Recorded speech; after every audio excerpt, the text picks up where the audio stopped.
And here we go.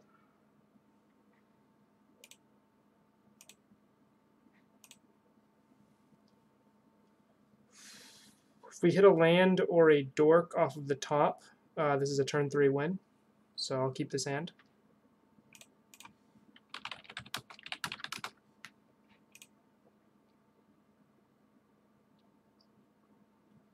This time with feeling. Yeah, let's not get paired against Eldrazi, Affinity, Affinity, Titan Shift, Eldrazi.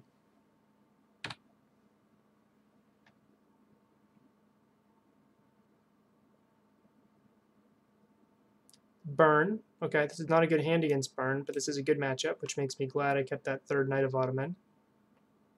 Thanks, Ian.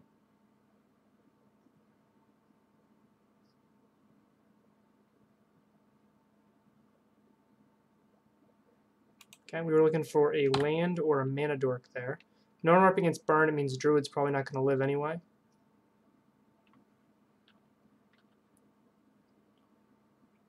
Jeskai Delver.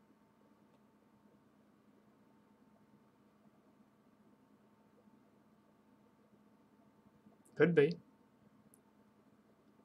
I guess it's Mono Red Phoenix.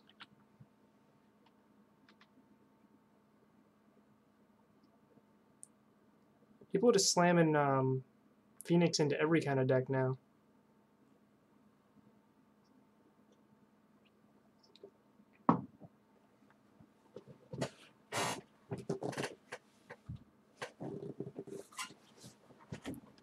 Oh, feel free to shame me if I miss another follower.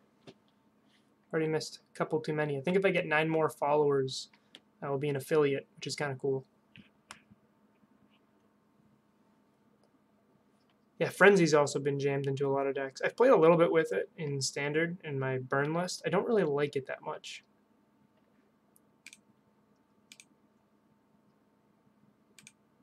This could just be burn with Faithless Looting. I highly doubt it, but Skewer the Critic seems more like a burn card than a Phoenix card.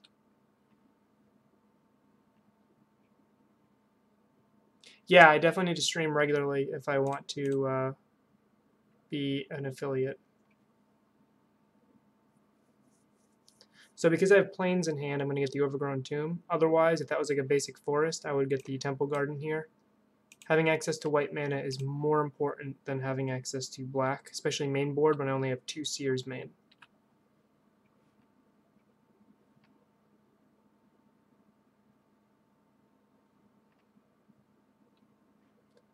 This has got to be the Phoenix deck, right?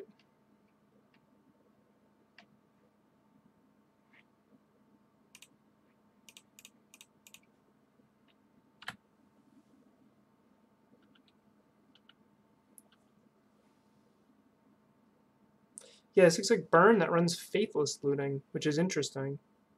Maybe they also run a couple Bedlam Revelers or something. We drew the land, so if opponent doesn't do anything, they're just dead. Soulscar Mage hits Sphinx pretty hard here. Yeah.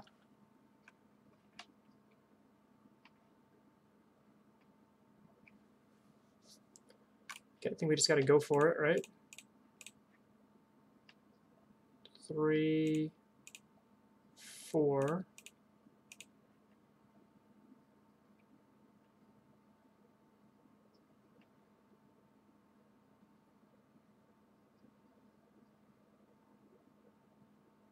Hey, Joe. Yeah, it's got to be Mono Red Phoenix, but the Skewer the Critics kind of confused me here.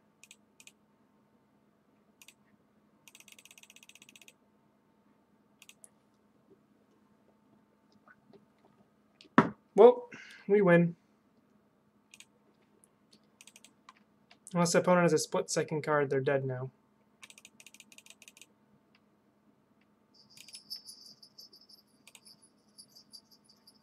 I've actually found Mono Red Phoenix. I've faced it a lot at the Invitational and some side events, and I found it to be a good matchup.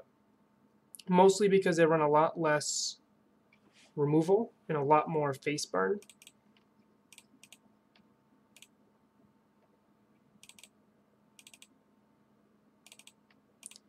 So I could, to save time,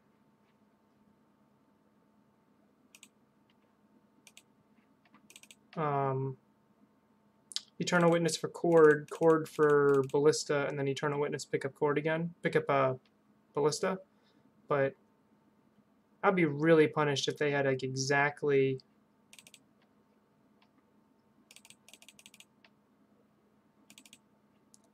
surgical extraction in their hand.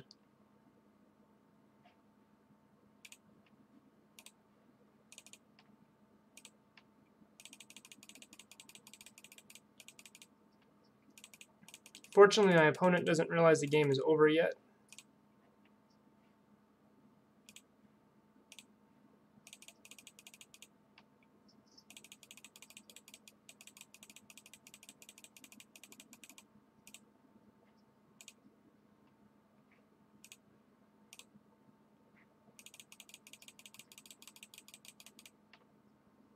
Okay.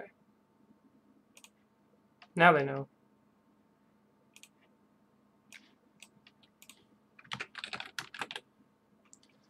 So I take out the entire Ballista combo. I will no longer be able to win with the Ballista like I just did. And I basically treat this exactly like a treat burn.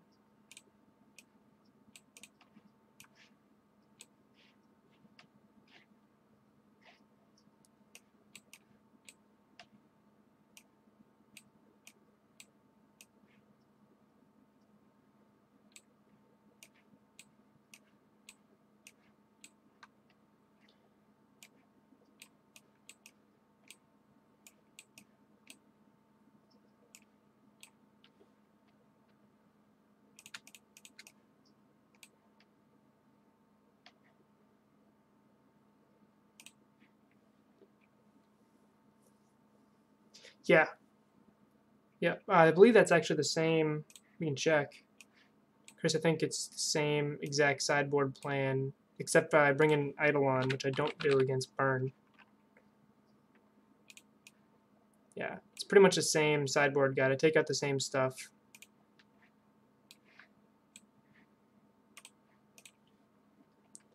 I'm thinking of keeping second Druid instead of taking it out. Oh, I think Scavenging is probably more important, so I think I'll run this. So I'm keeping the infinite. Actually,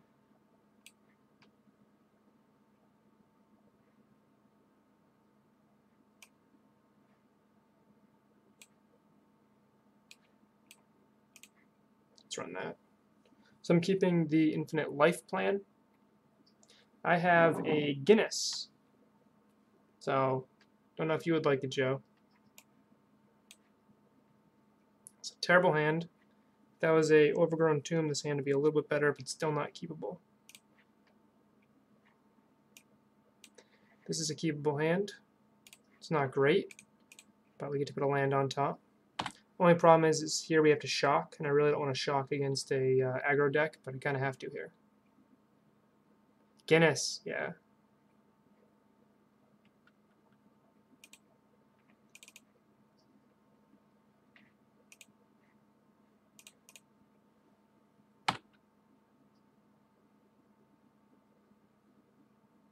Unfollowed? We were having black and tans, and we're out of the bass, so this is what's left.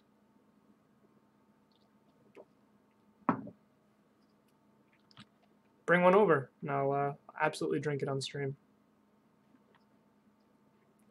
Opponent hit the bird, which is a little troublesome, which means we can't drop an Eidolon next turn. And there's Surgical Extracting the Birds of Paradise, which seems like a really bad play. Like if you're bringing Surgical against a Kitchen Finks deck, you don't want to hit a Mana Dork, right? Yeah. Maybe they just want to see my deck. I mean, now they know that I'm not running Ballista. I decided out against them at least.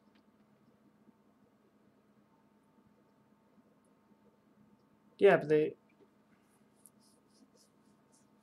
makes me glad that I did the bird and not the noble. It's like 4 nobles and 3 birds. They just want the extra 1 damage off the prowess. That seems like a really weak play if that's the case. And unfortunately, I didn't shock for a Temple Garden, so I actually don't have white mana at the moment.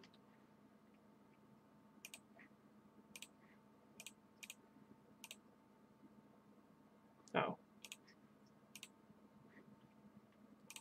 Wrong order.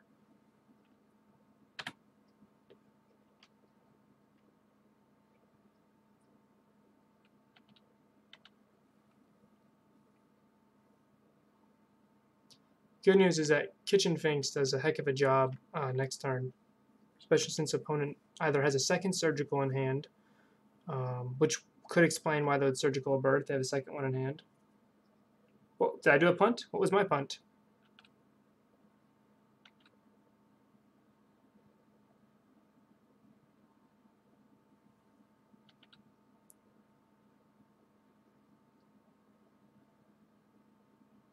Oh, I didn't shock myself though. I still think that was the right play. I had 2 Mana Dorks in hand.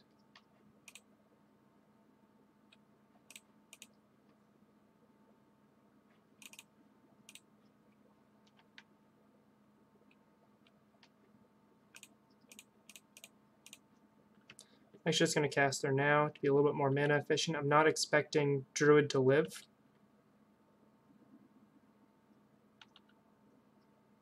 But this way also, if I top deck a Kitchen Finks, I can win. Because I assume they call the Druid over the Vizier. If I had shocked, I'd be at 7 right now, which is a little scary. I had to shock off the Overgrown Tomb, which was painful.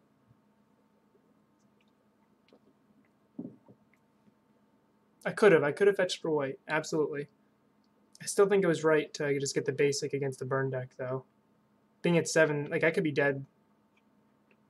I have to block here with the, probably the Viscerous here. Depends what they kill.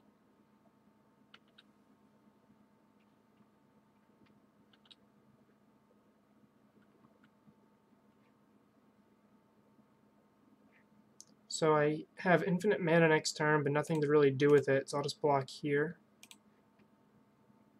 Dig for Finks. That is not Finks.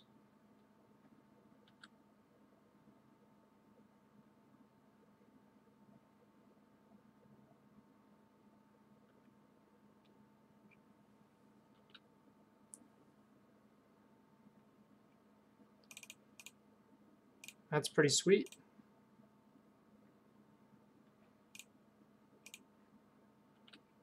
So we go up to 10 against the burn deck, which feels like a pretty safe place. Swing for 3, and then I'll block with Knight of Autumn, probably sack block with him, and then makes Eternal Witness a live draw to rebuy the Knight of Autumn.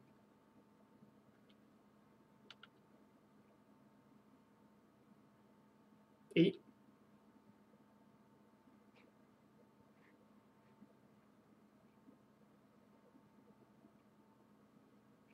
I'll say this is a matchup that I'm actually more prepared for with this current list.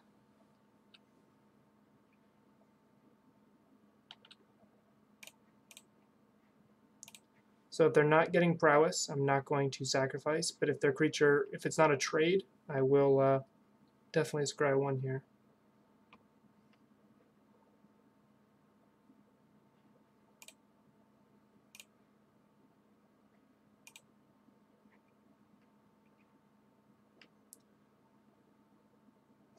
So I can spend my turn to Eternal Witness and rebuy the Knight of Autumn. I actually kind of like that.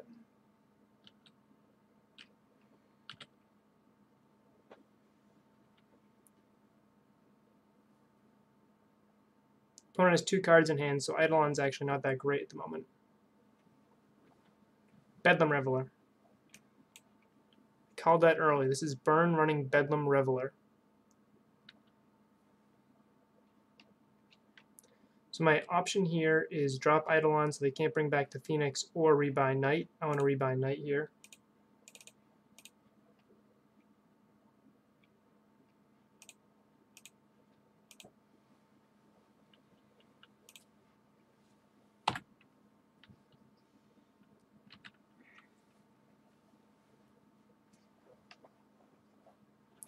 Fortunately, I'm in chump block mode, so this might have to go to game 3.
So no gut shot, so we're not getting swung at for 6 in the air.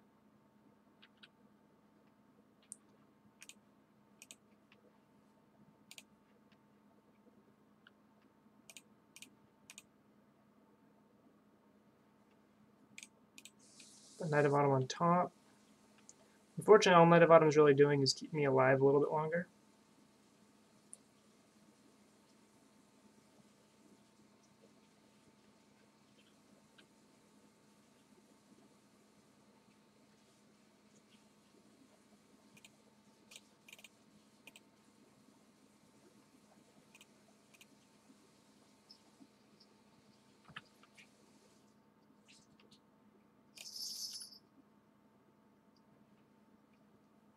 Getting a tiny little chip shot in. If I can knock my opponent down to like 8 while I keep padding my own life total, I might be able to steal the game with a little bit of aggro damage.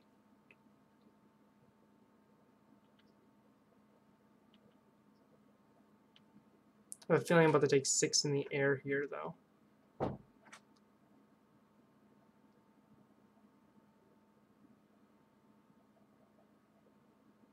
Yeah, they discarded 2 lands. Okay, Manamorphose. They just need 1 more, and they'll have 2 cards to hit it.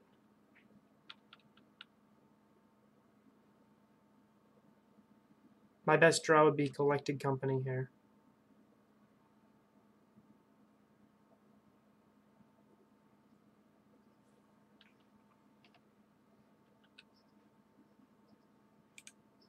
Yeah, it's game.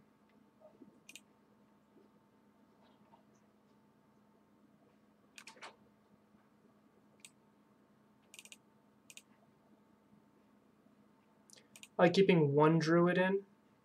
I can't keep that.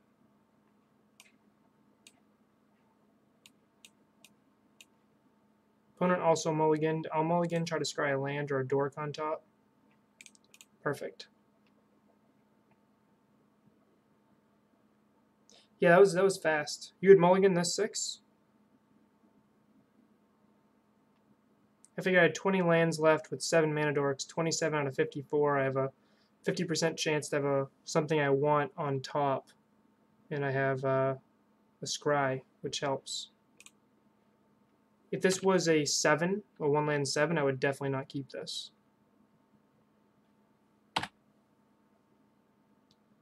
Yeah, 50% with a scry feels pretty good.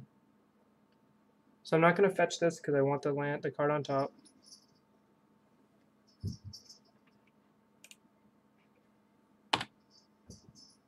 Now I need to hit another land or a dork.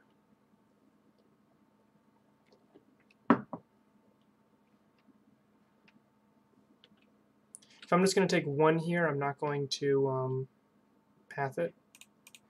But it's of course going to be more than 1.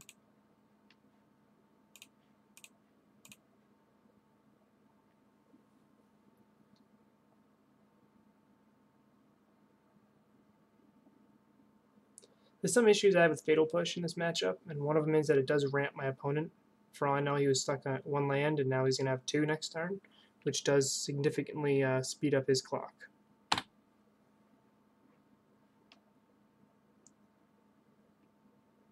Land. Sweet.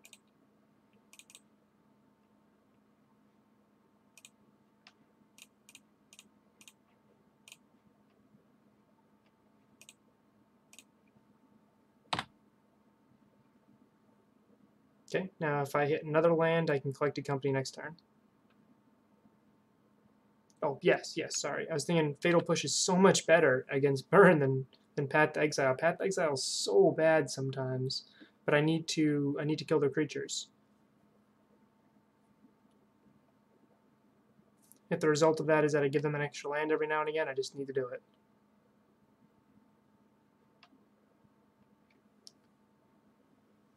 Soulscar Mage kills Finks. A cool line here is I can go Vizier. Unless I kill Vizier, my creatures don't get counters from Soulscar Mage.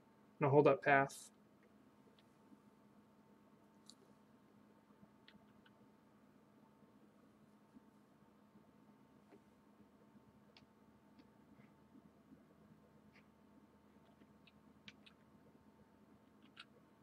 Nothing happens. Thanks, opponent.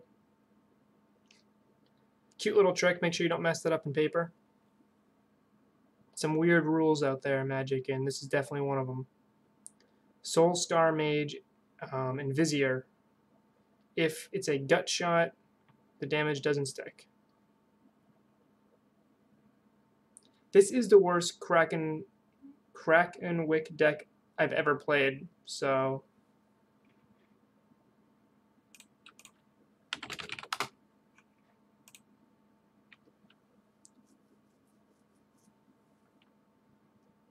Opponent's confused why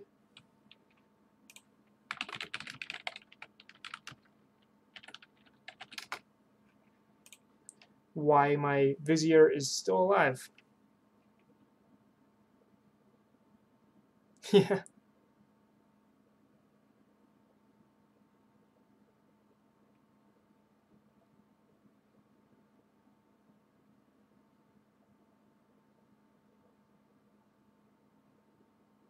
This is probably a moment where in paper my opponent would have called a judge.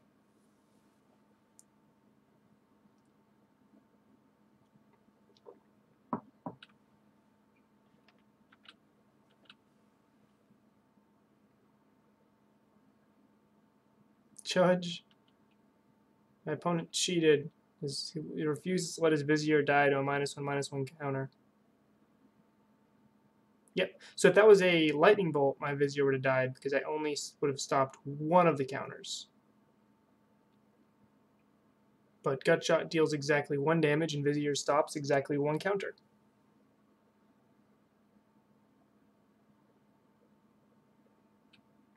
Burn spells can kill my creatures. Just Gutshot can't. Unless my creature survives. It basically like negates 1 damage.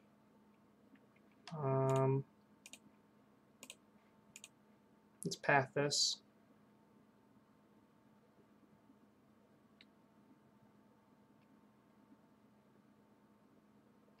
Land. Best possible draw here. Well, not a land, but it's still a good draw.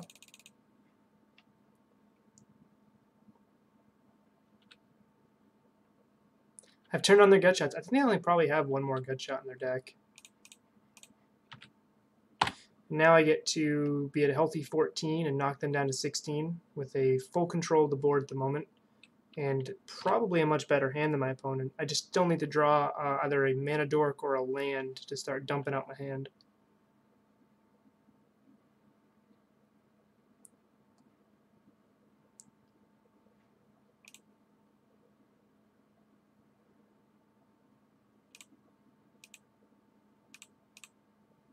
So they have a lightning bolt for next turn. I would have blocked and nothing would have happened. And Eternal Witness is great since I can Eternal Witness back a land or a path here. I want the land.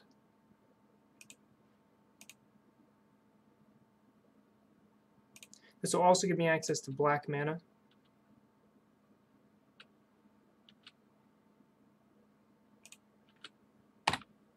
I get a cheeky little punch in for 2 here.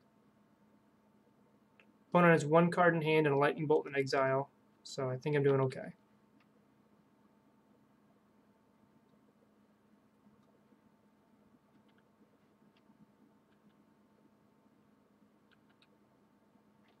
A Braid, Faithless Looting, Lightning Bolt. If they're smart, they'll kill the Vizier, and then go from there. I don't know why the opponent didn't bolt me and then cast it. If he doesn't kill, if he taps out without killing Vizier, then I'm feeling pretty comfortable blocking with the Finks. When we go on a 12 off this fetch and 11 off of the Rising Canopy to cast Company, so I really don't want to be hit at all. Yeah, definitely should have bolted first, then light up. It would have saved him 2 mana.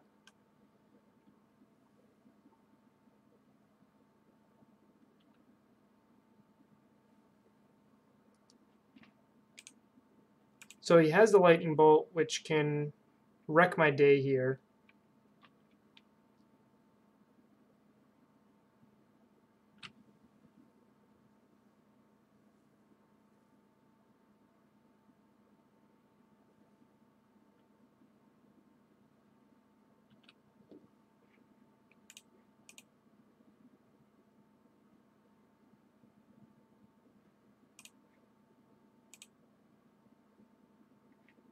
I think I'll run this. I'm not trying to combo here. I don't think I'm going to be allowed to combo this game, so I'm just going to try to value them. I have a very good hand with 2 Collected Companies. I'll drop down to 10, which will drop me down to 8 after my fetch and a Braid.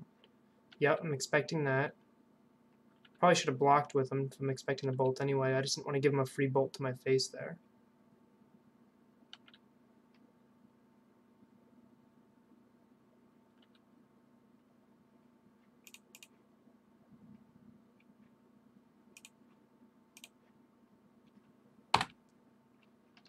Opponent does not have Surgical.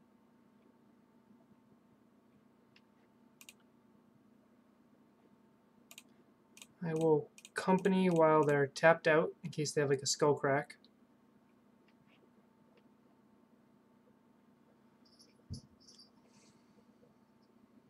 I don't want a Sin Collector because Knight of Autumn basically blanks any spell they have anyway, and if they hit a land, it's basically dead. I think I want to double Finks here, actually, rather than Knight of Autumn. Knight of Autumn gains me back 1 more life, but Finks is protects me. Having 3 Finks in play protects me from a Surgical Finks.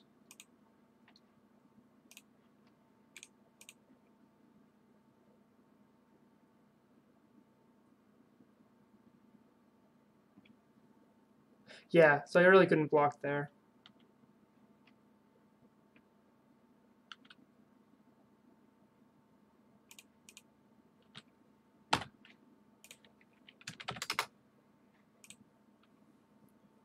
Knock my opponent down to 10, and I again am not trying to combo here, which I kind of signaled with my block.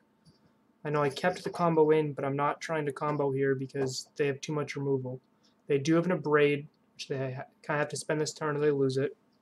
But now they're in a situation where attacking into me is going to start costing them creatures. They need Phoenixes or they need a Bedlam Reveler to really get ahead and beat me here. I also still have 3 Eternal Witnesses left in my deck, which if I hit off of a Company, buys me back a path, which kills their Bedlam Reveler or their Phoenix.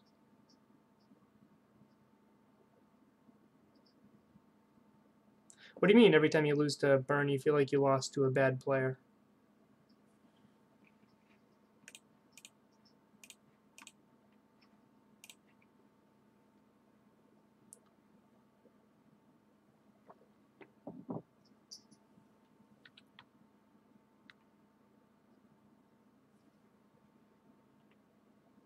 Okay, that's fine.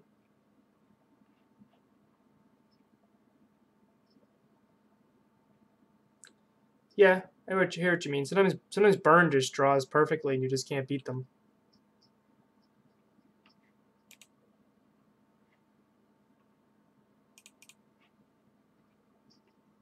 Again, my opponent's tapped out, so no access to Skullcrack.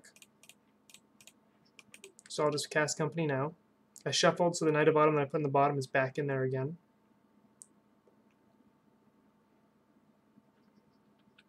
Okay, I don't see the point of gut-shotting a Finks. I guess it's because they were dead on board and they just wanted to do it now. Eternal Witness buys back a path, and Eidolon stops shenanigans. I could also buy back a company, but I think I'm in such a good spot here, I'd rather just buy back the path. It's like the only thing I can lose to is a Bedlam Reveler.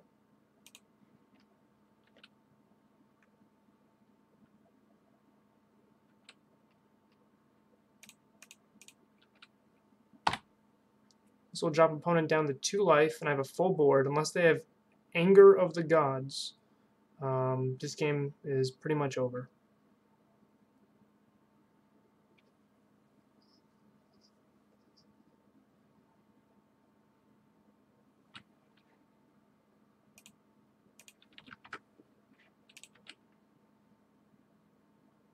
Did I miss a follow? Welcome, whoever you are. Enter the chat, and I will. It doesn't pop up for me. It's really, really frustrating. I need to have somebody over who, yeah, shame me. I need a shame counter. You missed a follow. You followed forever ago. I think you followed before I was actually streaming, which I appreciate, by the way. All right, 1-0. 1-0 is much better than, you know, actually we were 1-0 last time, so. I actually got a bunch of follows in the off time in between rounds here.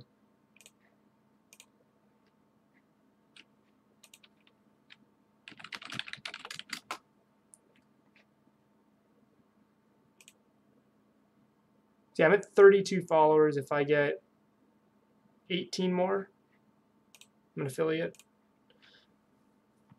But I definitely need to pick a steady streaming schedule. So if you guys want to let me know what time the best is, I was thinking like, I don't know, I'd figure out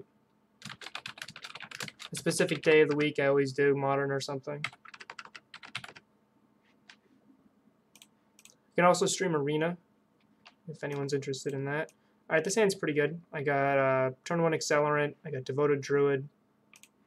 I have Shalai and Finks. Yep. Hey, Blade Man 69er. Thank you for hosting my stream. I got that one.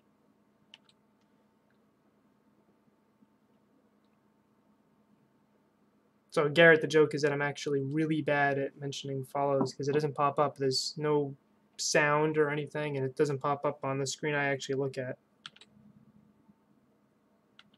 Spire Bluff Canal means this is going to be really rough for me here. So I think next turn, depending upon what they do, I might just drop a Finks instead of Druid.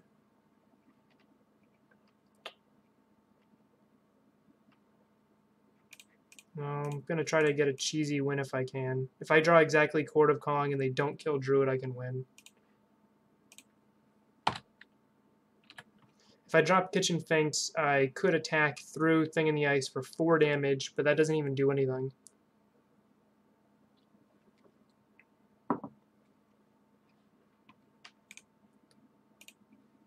So Garrett, you missed it. This is the sideboard plan.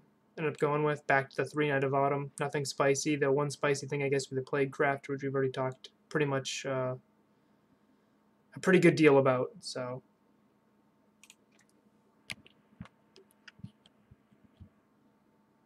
stay.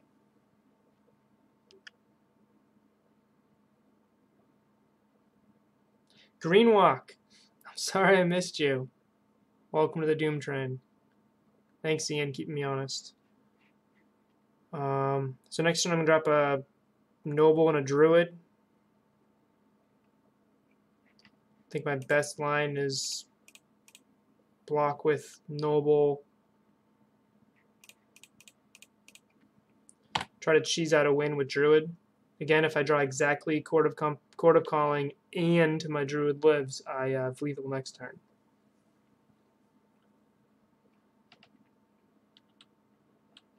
You know, I have to make you like a mod or something.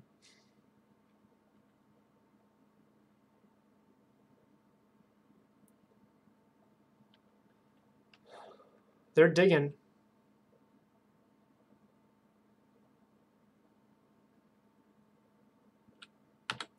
Okay, so we don't have lethal.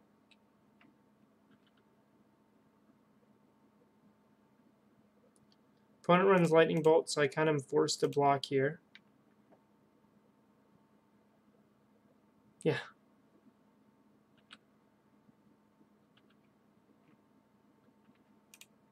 Same line.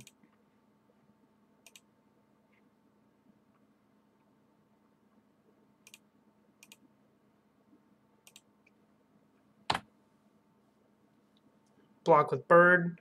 And if I draw if Druid lives and I draw exactly Court of Calling, I have lethal.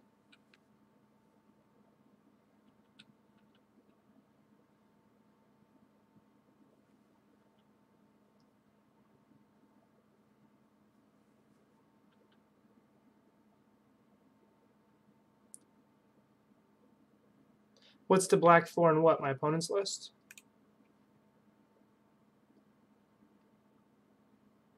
Where's the black mana?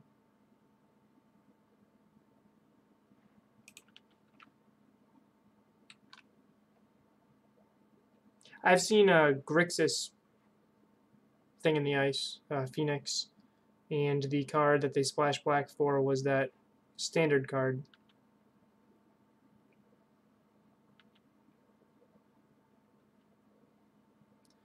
The real issue with this is the fact that Thing in the Ice has absolutely wrecked all my plans here.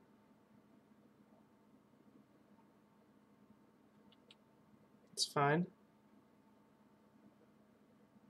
Grixis Phoenix can be viable. Not really sure. There's not too much reason for the black mana. Jeskai Phoenix is also viable. If I ran Grixis Phoenix, I don't know if I'd run any more creatures. Just because Thing in the Ice is the best card in the deck and Delve creatures don't work well there. So I'm effectively dead here.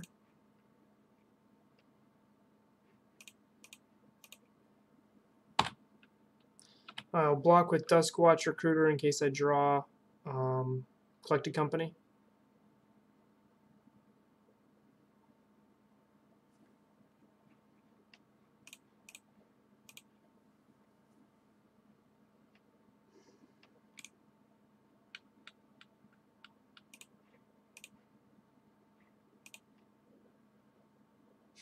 It's not super bright right behind me, so you can actually see it. All right. So this is one of the reasons why we're running 4 Eternal Witness. This is the plan right here. This is a terrible matchup. Let's put that in bold. Actually, italics. Bold is for the other things here. So I need to worry about Thing in the Ice, primarily Gut Shot, Izzet Charm, and every once in a while, Anger of the Gods.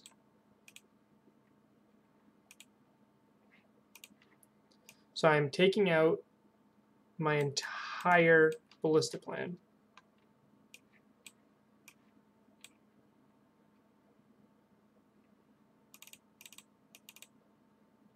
I'm bringing in, I'm intrigued with Playcrafter here, so I'll be bringing that in.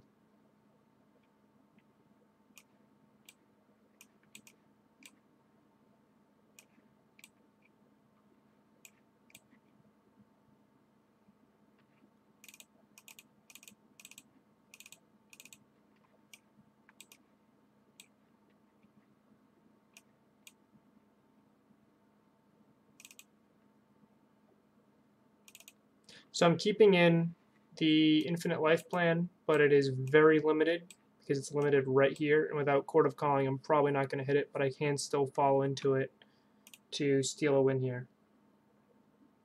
Yep, all the removal. Yep. So my plan here is really just to grind my opponent out so they can't, they really can't flip Thing in the Ice. That's my plan. I cannot beat my opponent's nut draws, so I'm not going to try to. I have Playcrafter in hand. Garrett, what's the timestamp? 10:04 p.m., March 4th, 2019. I will keep this. This hand is loaded with removal, and it's got the turn 2 Eidolon, which can just shut down a Thing in the Ice deck. I'm going to shock, and I'm going to fetch a basic if I can.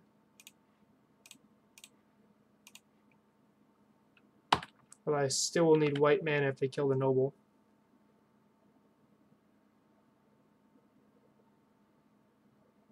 Okay.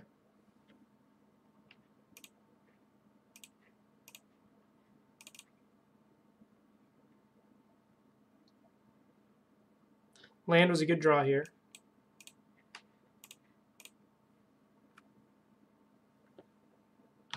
If they drop exactly Thing in the Ice and leave it unprotected, I will drop Plague Crafter and feel pretty good about it. Or I can just drop Abrupt Decay, actually, it's probably better, but I want Plague Crafter to work. Yeah, if we could have dropped turn 2 Eidolon, I think we could have shut our opponent out for a while unless they have Lightning Axe or Flame Slash, which I think they run 2 total in their list. We still need to draw some Eternal Witness and then some way to win the game. The problem is our hand is very good at stopping our opponent from doing their thing, but it's not very good at winning the game. My biggest creature's a 3/2, and 0/4 wall holds that back indefinitely. It's one reason why I was actually considering Anafenza in the board, just to kind of be here for this matchup, because a 4/4 matches up very well against Thing. They pitched a Thing in the Ice, which means they have to have one in their hand, right?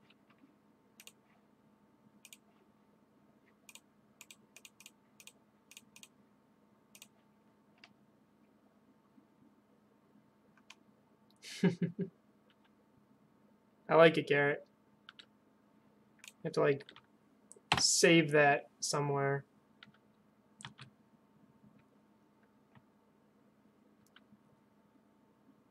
Eternal Witness would still be a great draw. Company is a pretty good draw.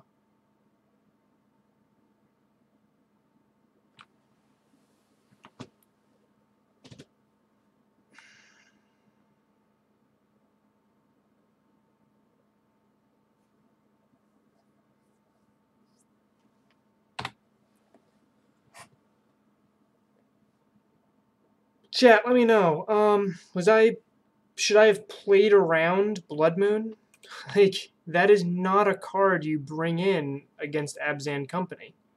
It's going to work for my opponent here, but that is not a card you bring in against Abzan Company.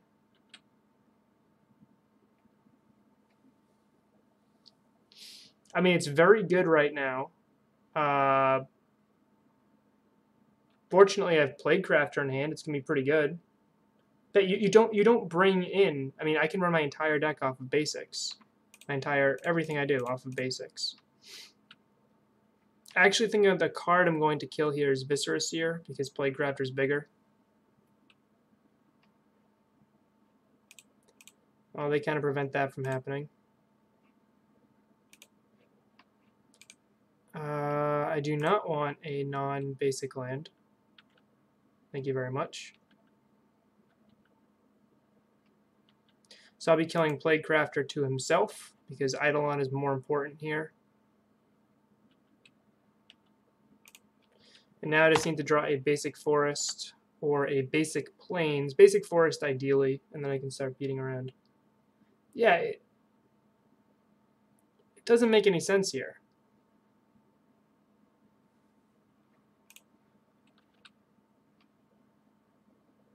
I mean, I have a 12-turn clock. Unfortunately, I only have 2 basic forests in my list, which is actually a good amount. I just don't have any fetch lands, so I couldn't do much. Lightning Axe sucked, so we're stuck until we draw a forest here. The thing is, once I do draw a forest, I don't even know if I want to Abrupt Decay the Blood Moon. I don't think it's that important, because a Blood Moon is not that good against me. Normally. Situationally, it's amazing right now, but it's not a card I would bring in here.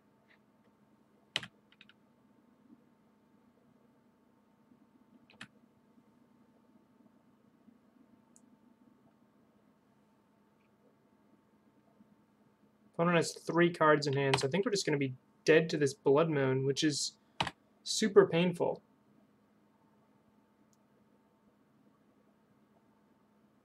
I would have fetched aggressively for basics if I had a fetched land.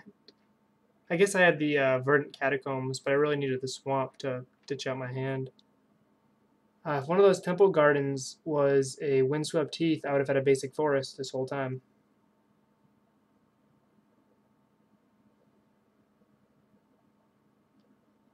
This is one of those things where it's just wrong for an opponent to do this, but they're going to get rewarded for it, and we're dead next turn. I will discard Devoted Druid.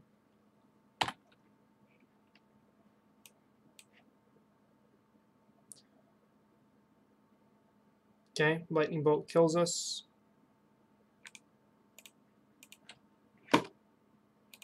Alright, would you guys have done anything differently there?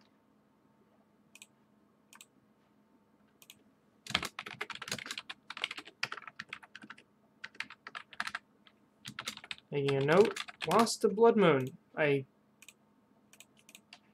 can't believe it. That's not a main board card. That's something they actively have to side in against me.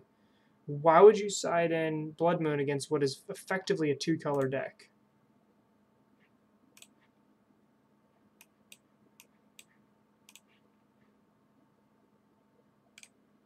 I don't want Vizier. Skred 5, bottom.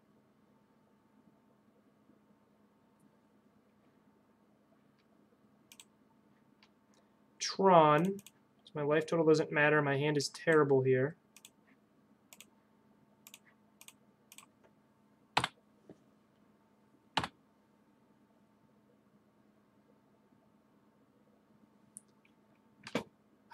So they have it. I'm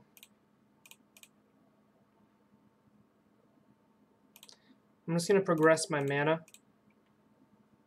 So I have Collected Company mana next turn if I top deck Collected Company. That doesn't matter because it looks like they have natural Tron. They always have it. They always have it.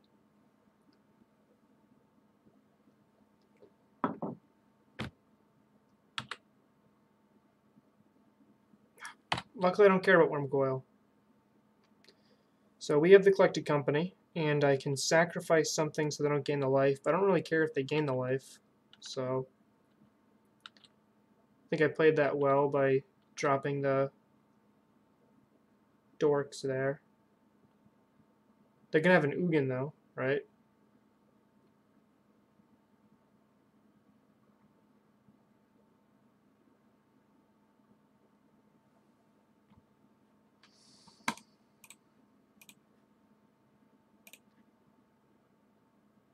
I could beat Ulamog there. I can't beat Walking Ballista.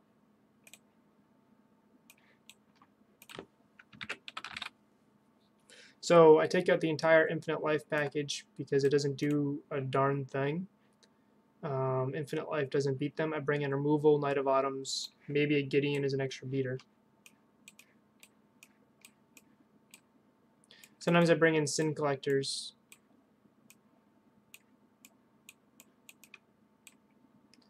So I side out Finks because he's absolutely terrible. And Scavenging is really bad here too. Yep, Trophy's amazing. This makes me wish I had 2 trophies in my list, but I've been seeing more need for the 4-path.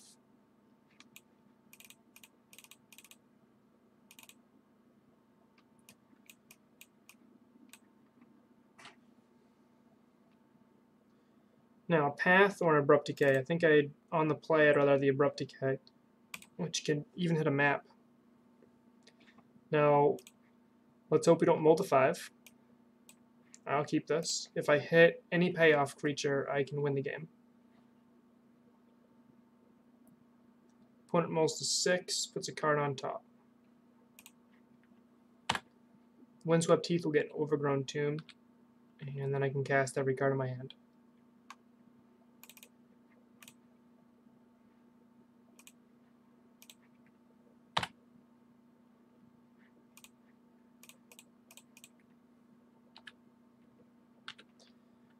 Alright, we just need to dodge Dismember here, or the other spell that they have that lets them do effectively that. Yeah, when this happens, the deck just goes on autopilot. You don't need to do anything. It just wins you the game.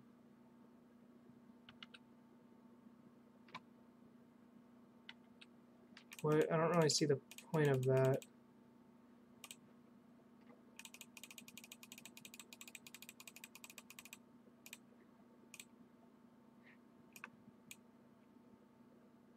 I've not played a land for turn.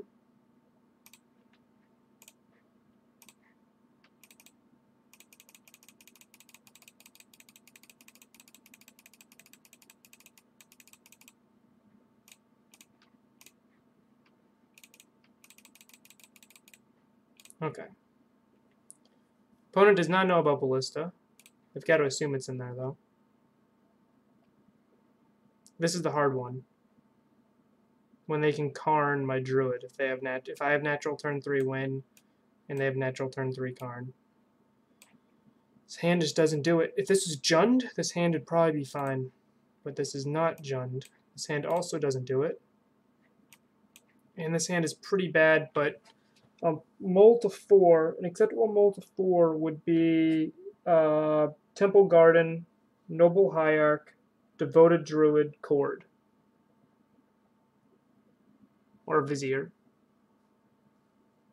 Don't hate on Jund. I love Jund. Just that is a fun. The hand I had was powerful and just needed lands. And if I have time, I'll eventually get there.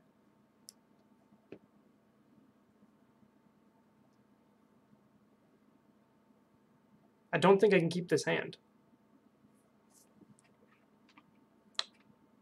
Opponent did mulligan to 5. They're choosing whether or not to mold to 4. So thankfully, they're also mulliganing.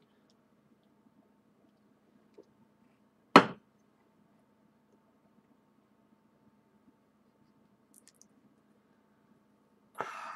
think I have to mulligan this. What do you guys think?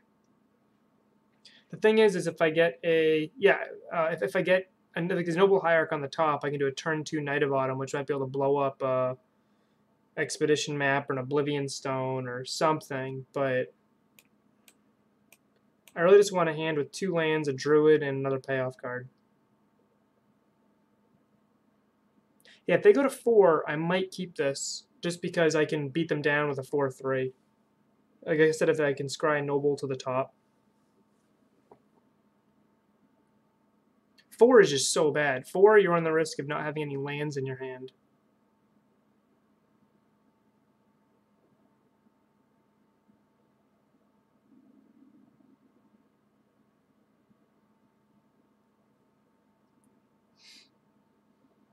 You only live once, that's right. I think I have to keep this, and I have to hope that there's a Noble Hierarch within the top 2 cards, or a bird, either way. And then I can turn 2 Knight of Autumn, and if it's a Noble, I can swing for 5 and put them on a pretty quick clock.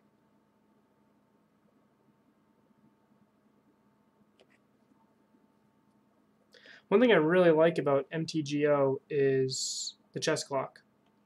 If this is paper, I'd be really upset with my opponent like taking, 2 minutes to figure out if they're keeping or mulling.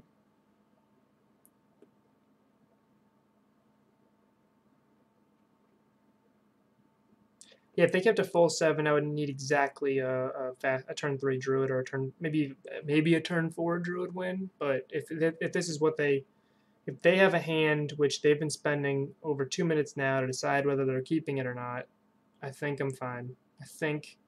No, I'm not fine. This hand is not fine. But I think this hand might be able to get there. One thing I do like is whenever I take out a large number of Kitchen Finks, I get to bring in Knight of Autumn. Like I do it against Blue-White Control, I do it against Tron. Matches where the infinite life doesn't work. Oh, they lost connection. Sorry. I missed that. So the reason they weren't thinking that much, they lost connection.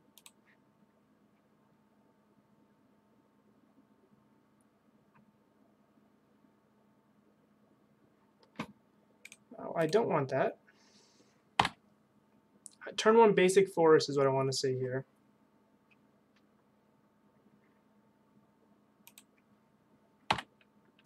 I am not going to be fetching this because I need to hit a land.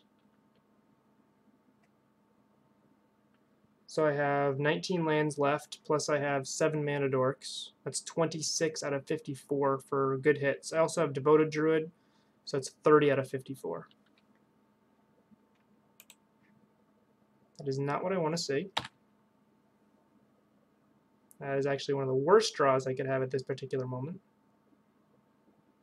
Good thing opponent dropped a Buried Ruin, which is not what I want to see. Okay, so they have 2 lands.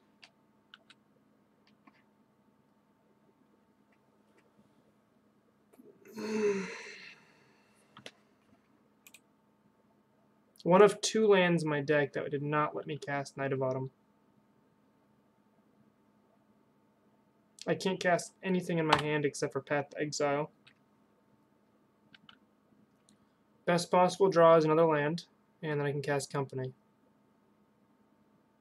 Okay, opponent's going to have Tron on turn 5.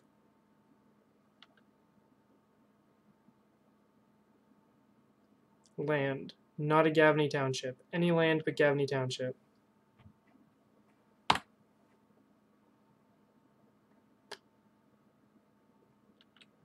Andrew, are you seeing this? This is what you were talking about, right?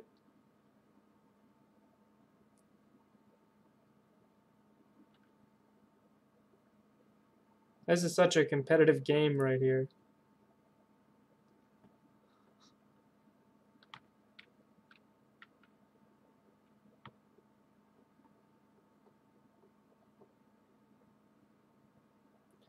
The good news is I can beat a Walking Ballista. In fact, I think I'm going to actually shock right here, which lowers my chance a little bit, but I cannot cast Collected Company or Knight of Autumn, kind of as long as that's there.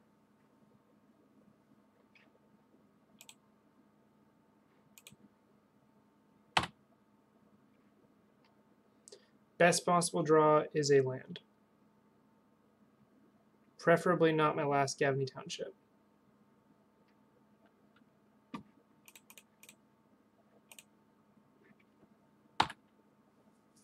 Okay, if my opponent does not have, if their payoff is Wormcoil Engine, I might be okay here. But this is actually a great draw if they can't kill Druid. Okay, Plaguecrafter or bust.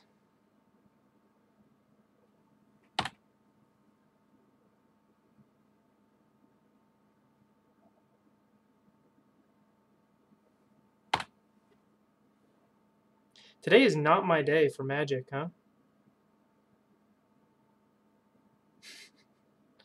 Jeez.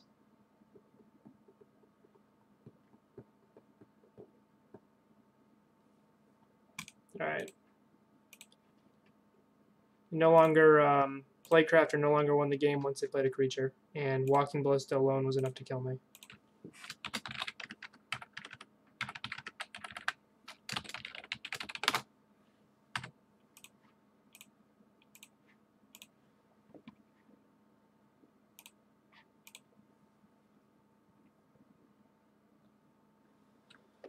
Okay, we're going up against Pyroll 94.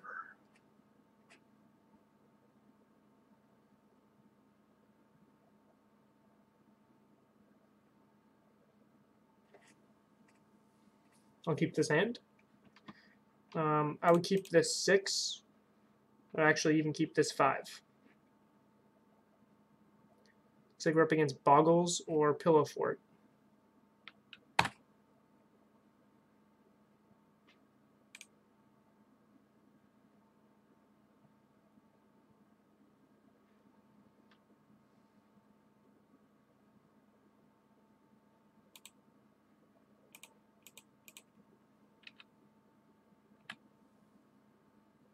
Yeah, Martyr with mainboard Leyline, though? Like, that's weird, right?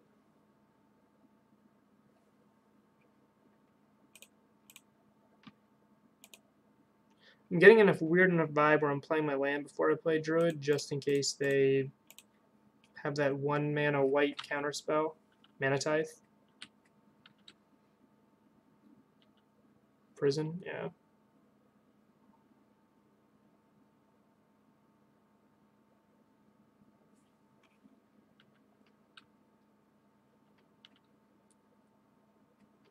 Beginning of your upkeep. So I don't have to worry about that.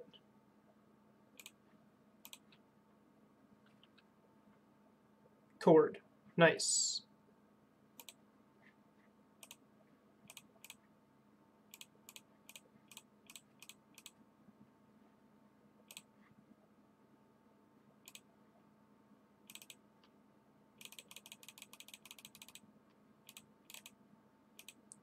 Sometimes a turn 3 win gets there.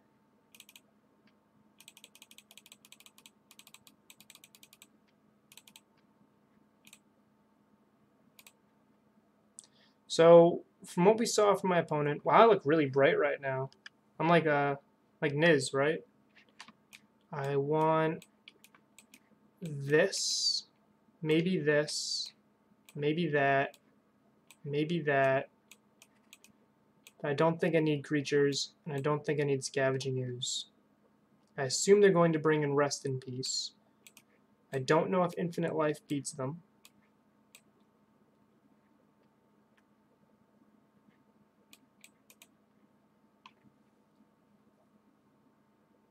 Yeah, I'm so white right now. Yeah, I have a feeling Infinite Life doesn't do anything.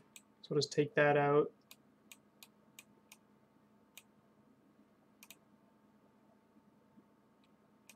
I have a feeling they have a Planeswalker. What do you guys think?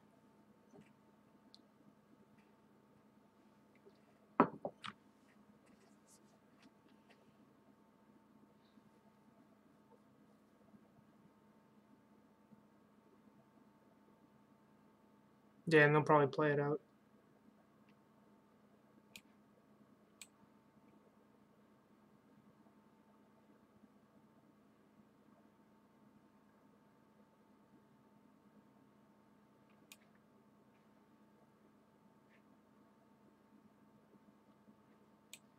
Yeah, so I think my one of Assassin's Trophy, until I see a little bit more, is better. I'm up a game, so until I see a little bit more, Plaguecrafter might not be good enough. Yeah, I can't believe, like, my opponents have been making some strange sideboarding decisions against me. Tron brought in Thragtusk. Tron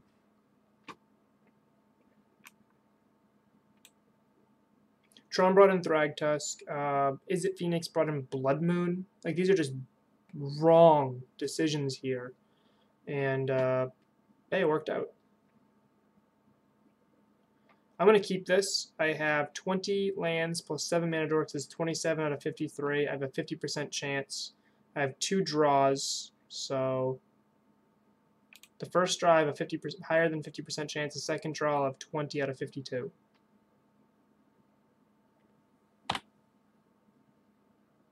Yeah, yeah. Although Porphyry Nodes will kill Druid if it's the only creature in play.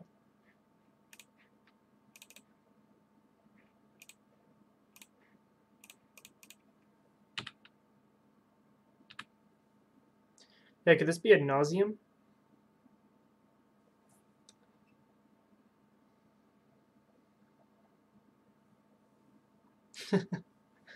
Okay, Spreading Seas.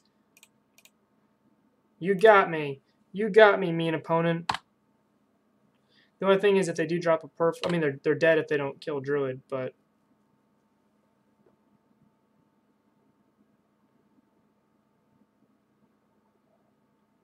so I need land.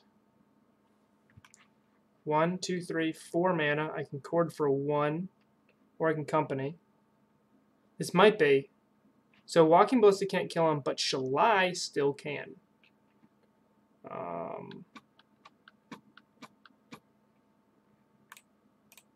So I just get Shalai.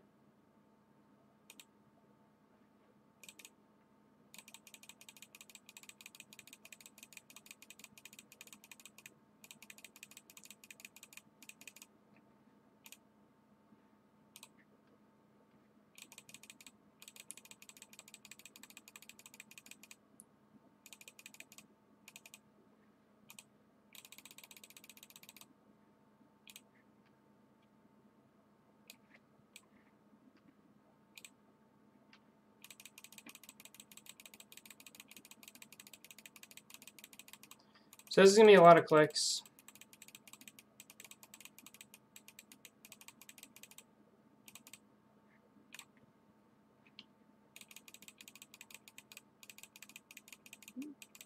You know what? My opponent punted.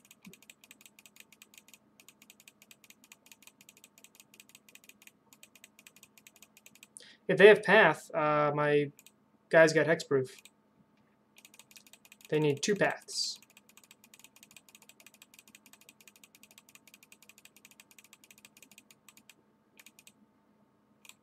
So this is going to be one of the few times that I win with Shalai, which is kind of sweet. Well, I did that earlier on camera, so this will be probably the 4th time.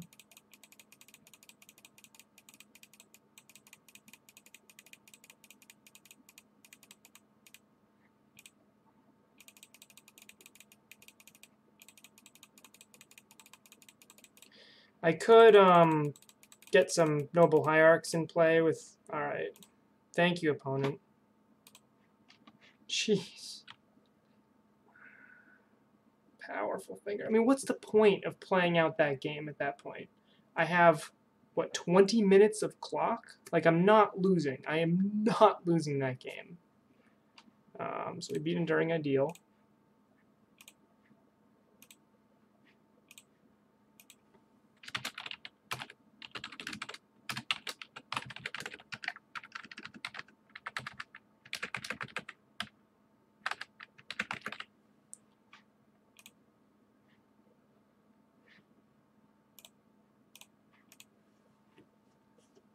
Yeah, Garrett, you missed my my earlier stream. It was also wonky. So my general rule is I mulligan any game 1 hand in the dark that does not have a mana dork or a druid, a turn 1 dork or a turn 2 druid. This hand has neither, but this hand has a turn 1 play, a good turn 2 play, a turn 3 play that leads me into a collected company with. I actually think this hand is okay. It's not great. But I'm going to keep it. I'm going to break my rule because this has a perfect curve.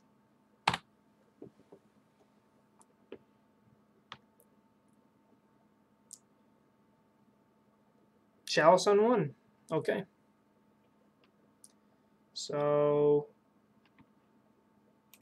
this will fetch me a basic forest. I have no need for black mana this game because Chalice on 1 prevents me from casting Viscera Seer.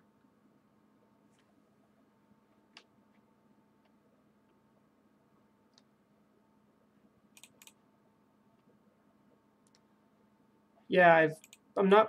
This is not. I don't think this is great prep before regionals because I doubt I've only ever played against Skred once in paper. That was back when I was on Abzan Traverse. So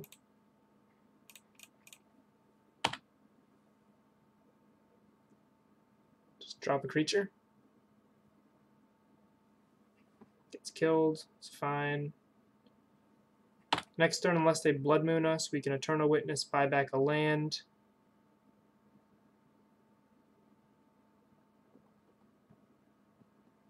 Or buy back Skoos.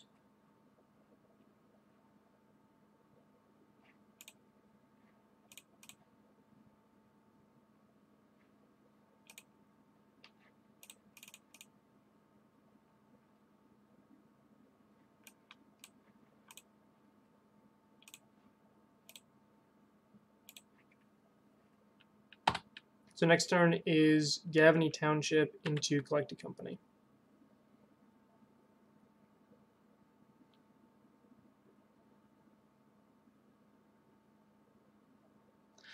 Opponents have just had such weird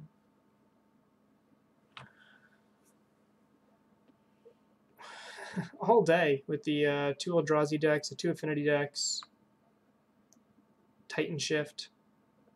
It's weird matchups today. Matchups I haven't seen in quite a while. Izzet Phoenix is a matchup we've seen, but my opponent sideboarded strangely. Tron's a matchup we're familiar with in Prep 4, but opponent sideboarded strangely. What does Thragtusk do in that matchup? Just confused. So I just have to win this one here. It'll be fine. Take 2. I'll keep Eternal Witness back as a blocker for a Rebel Master. I'm expecting an Ensnaring Bridge, which means my win outlet is Devoted Druid.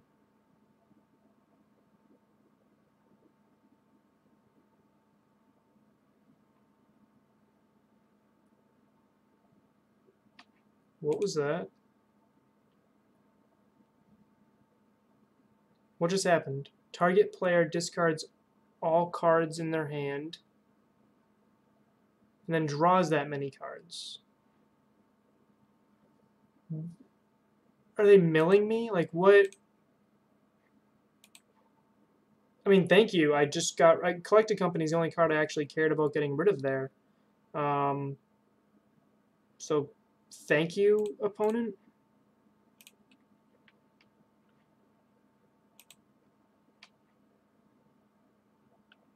I don't think I get Vizier right here.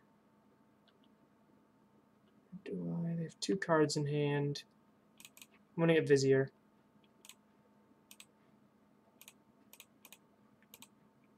If they have exactly Anger of the Gods, that's fine. Next turn, I will just drop Kitchen Finks, and they'll also lose their threat, which I'm fine with. I also don't win with infinite mana. I just get to dump my hand. And this is a competitive league, right? Like, I didn't accidentally join a friendly. This is competitive league with just strange occurrences. We're just getting to see a little bit of everything. This is fun. This is fun.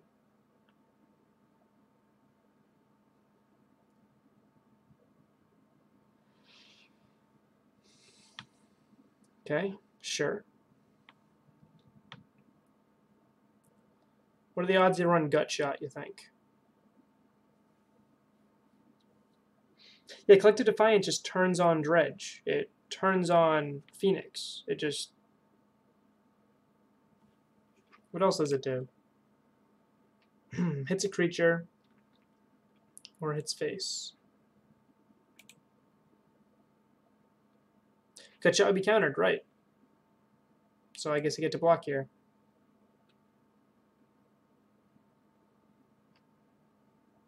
I mean, the cool thing is they have to have exactly a Braid to kill Druid here, right? Because Gut Shot doesn't, Bolt doesn't, thanks to the Chalice, so... A Braid or Anger of the Gods. Actually, if it's Anger, I'll kill Druid myself.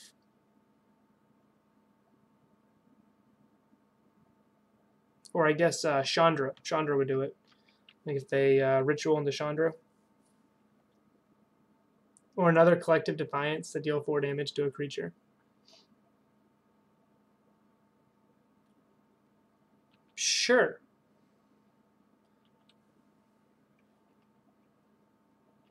We did it.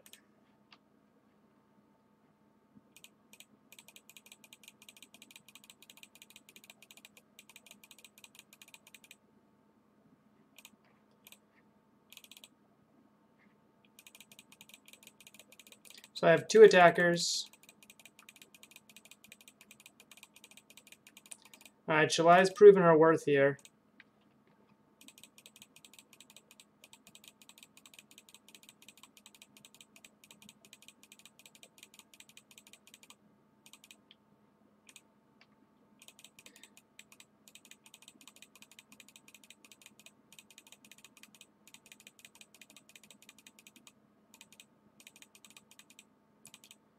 Alright, my finger's getting tired. Thank you, opponent. Kind of opponent. Yeah, lots of Shalai kills. This actually is... I've had more Shalai kills today than I think I've ever had all together, put together. So...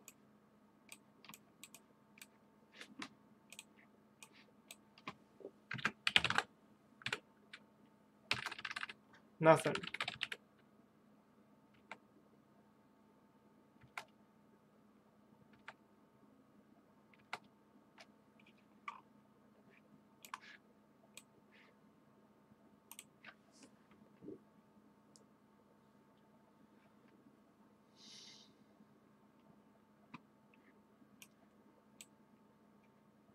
I'm going to cut Scavenging Ooze.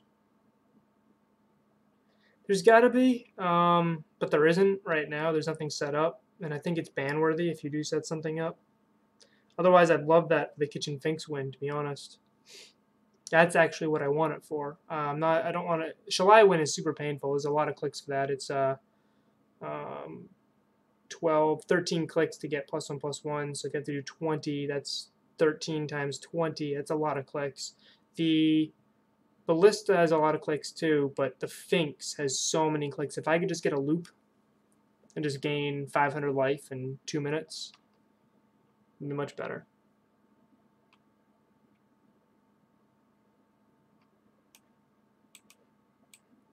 Does infinite life beat Skred Red? Yeah, I think I have a ton of angers. I'm thinking of just cutting all my Finks, but I want this or a Seer still. So I don't really want to cut all the Finks then.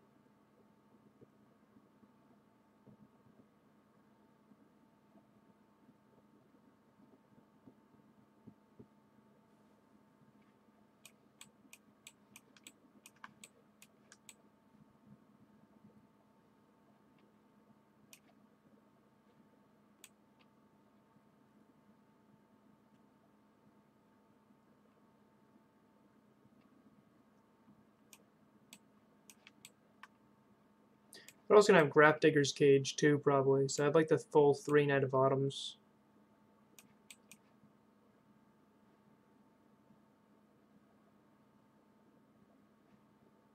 I'm just cutting the whole infinite life plan. I know it is a solution here. In paper, I probably would keep 1 and 1.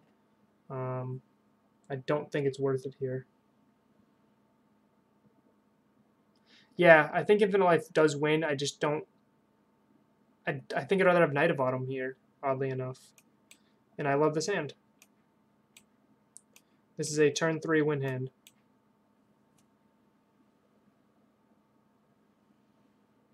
I don't have a fallback plan. My fallback plan here is Chord for Shalai, right? That's my fallback plan. Opponent mulliganed. If they have turn 1 Chalice, I'm fine with that, as long as I don't have removal spell for the Druid. Turn 1 Blood Moon. That'd be mean.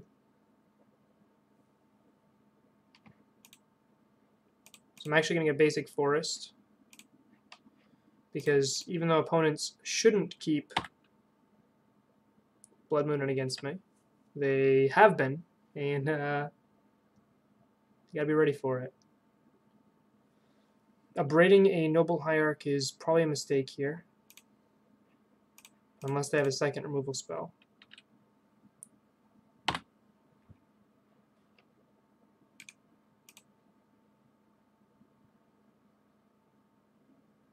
Which they do. Okay.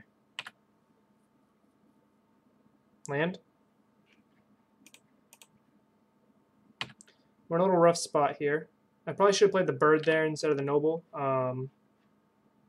If Noble dies, we're a little bit weaker against Bridge. We'll only have 2 left.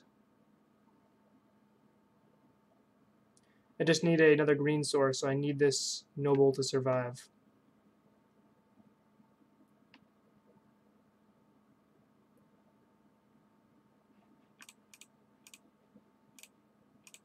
Opponent has 1 card in hand. I think I just Knight of Autumn, blow it up, and then next turn cast Druid, and turn after that win the game.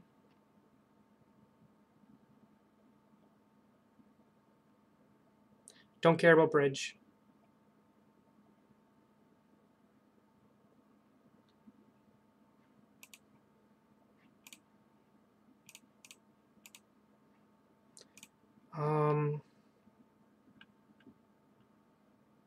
I'm going to cast a bird.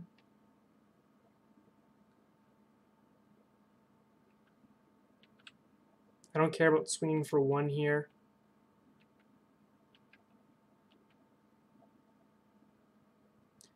I am weak to Anger of the Gods right now.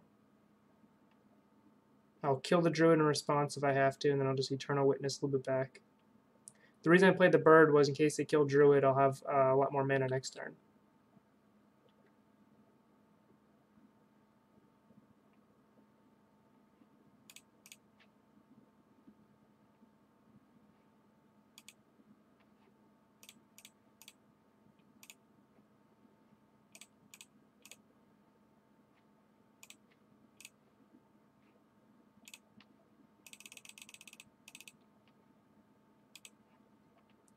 Surgical Extraction would stop my combo here.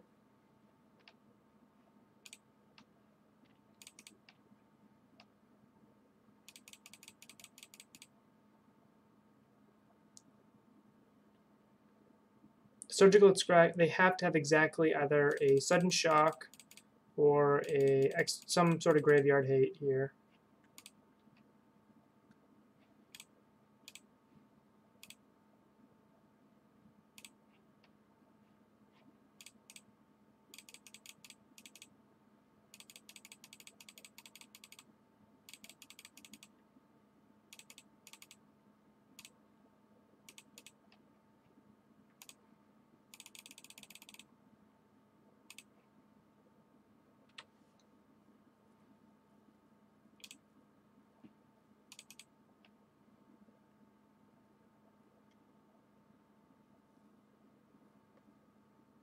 Yeah, I was hoping we got matched against some less weird matchups.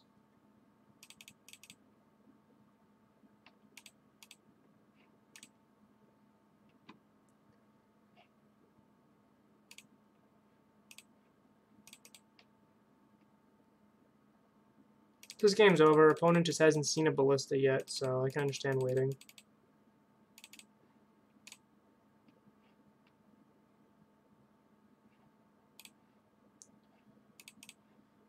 I could have shortcutted and corded for the Ballista because I have Eternal Witness in hand, let Ballista die, and then pick it back up with Eternal Witness. But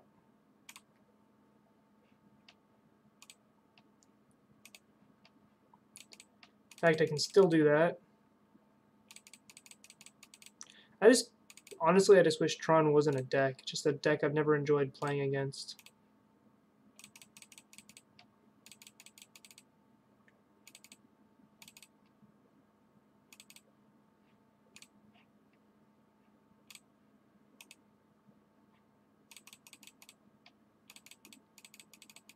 I could also get Shalai. Shalai also wins. I can attack with one creature, get under bridge, and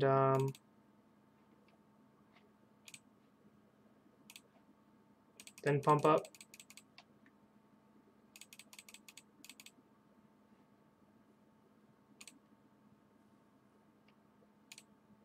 Sorry, I'm clicking slow. My finger's kind of sore, and I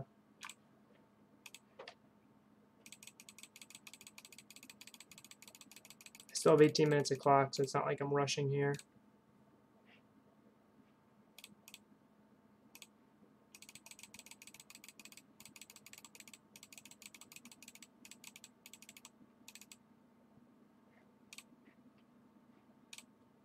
Okay, much better than Shalai.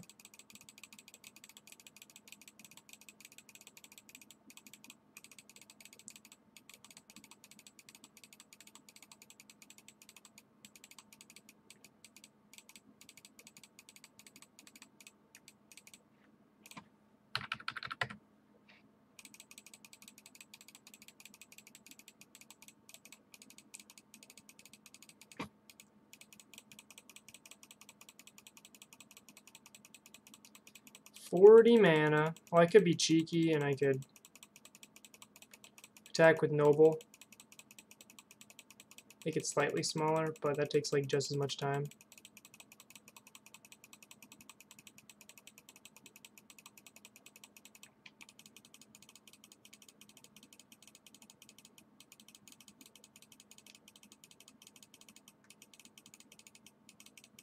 Sorry guys,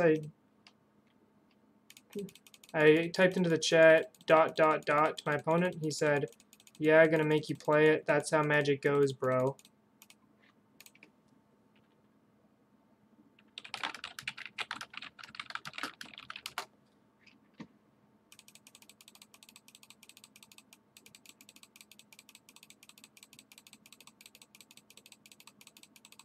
He's a little salty.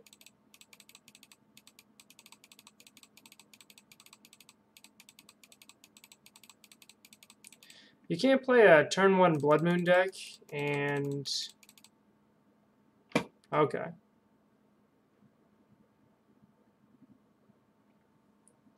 Yeah, honestly, if I wasn't streaming, I probably would have just walked away for 2 minutes. I had left 16 minutes in the clock and then clicked a couple more times and just done it again. All right, so 3-2, not great, but money back. That was Skred Red.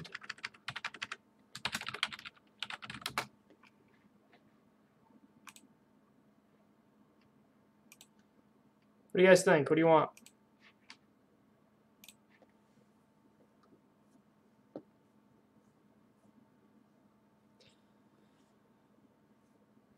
Yeah, you get a lot of salty opponents. Even sometimes really nice guys or ladies sometimes just get salty when you turn 3 them. The turn 3 win doesn't happen that often, and even if it does, even if we have it, a lightning bolt, a fatal push, Inquisition, a Thoughtseize, like any interaction in the entire format can stop it. Yeah, Chris, you get salty? All right, Ian, have a good night. I mean, it's gotta suck, you know?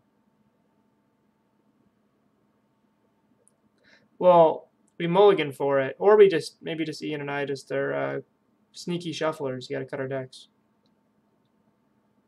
No, it's not true. The turn 3, I want to say, without interaction happens like a quarter of the time. If we just goldfish a bunch of hands, we can kind of say.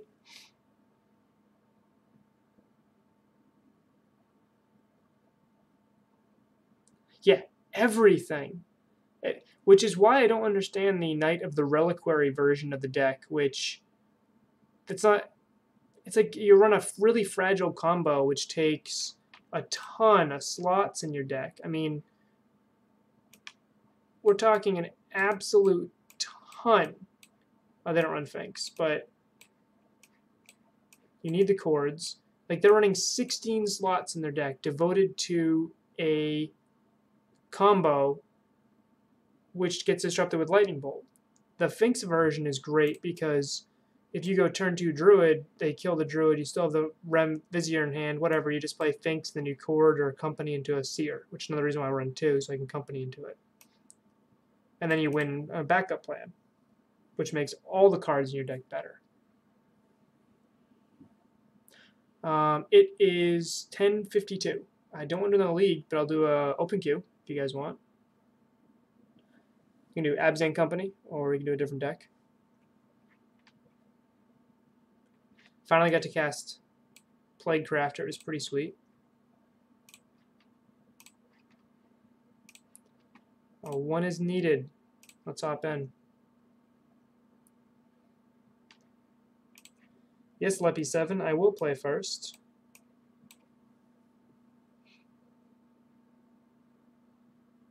Oh, this hand is so close. If that was a Druid, this hand would be a snap keep. Okay.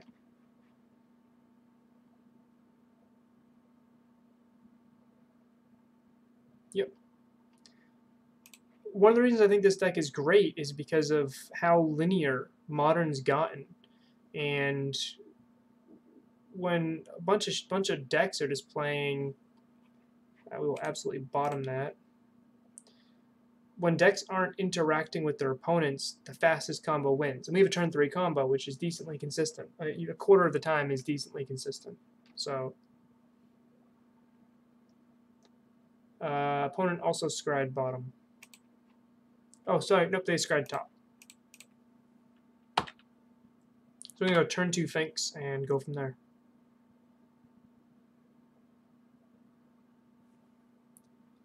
Okay, we could also go turn 2 Skews, but I think it'll just die, so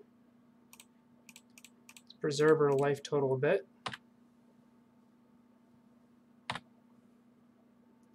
A Lightning Bolt will kill Finks here, because that is a Soul Scar Mage.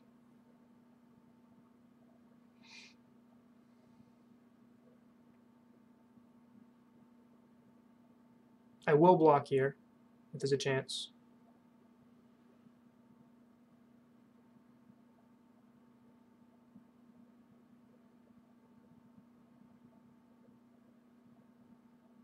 will be a 3/4.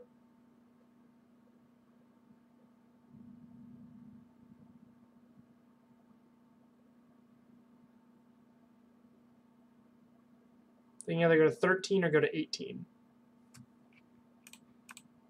Because Kitchen Finks with Soulscar Mage out there just dies to anything, it doesn't give me the 2 life, I will block here just to gain the 2 life.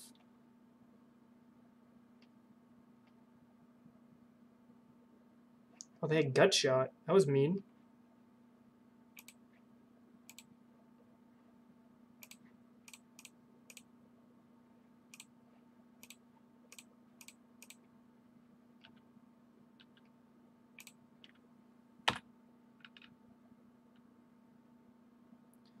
So I can now be winning this race against my opponent. My plan is not to combo. My plan is to grind them out. They need a Lightning Bolt to kill my Skoos right now.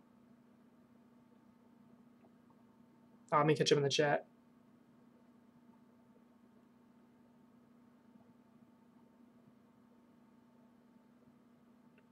Lefty Roadster, welcome aboard to the Doom Train.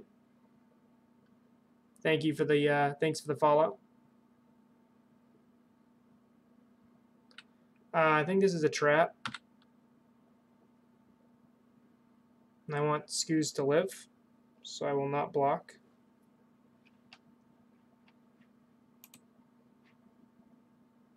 So I can cord for 3, which is kind of cool, or I can eat this Arclight Phoenix.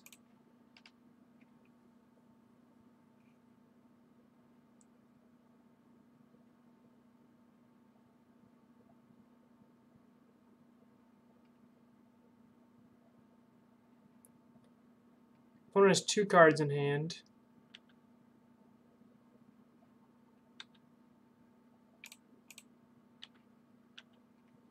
I'm going to eat that Faithless Looting and hold up a green mana. I don't know why they would do that now. Timing seems a bit odd.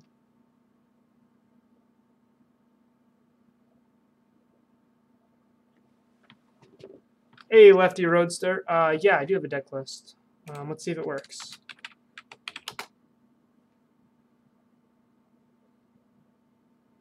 Didn't work.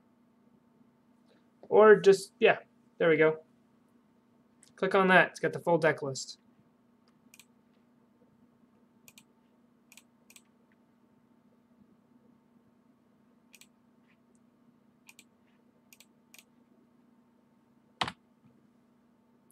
Opponent will be left with 1 card in hand at 11 life with a 1/2 in play. I think I'm favored here. Lefty. So I don't know if you've checked out. This is the sideboard I'm running right now. This is the Finks variant, which you can tell from the Finks that just got eaten.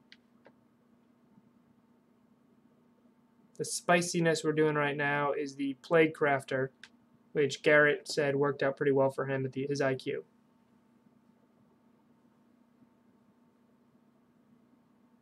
We already finished the league. The league went 3-2. This is a bonus game, bonus match.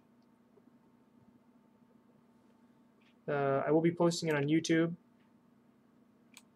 but we played against,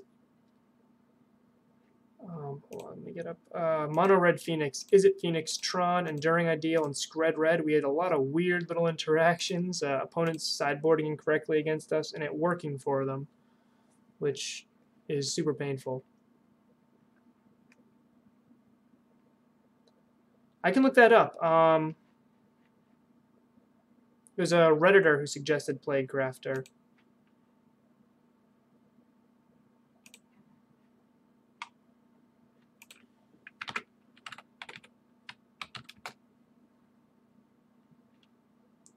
User Oblivion Thing on Reddit.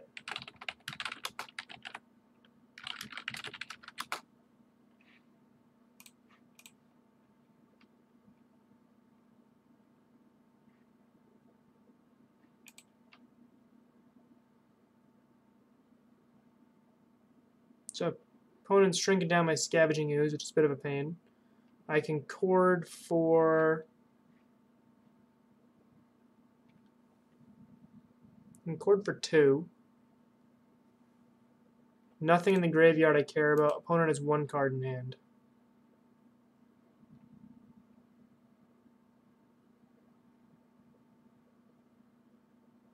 I've not played in the Modern Challengers. I probably should. I just always forget. And then always like on a Saturday, right?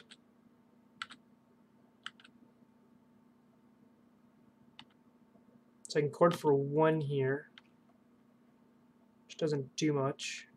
I can start eating their graveyard, but I'd rather hold up the mana. So if they have Bedlam Reveler, they have it. I'm not going to play around it. Yeah, Saturday's always, like, I have to make special time to go out of my way to go to an IQ.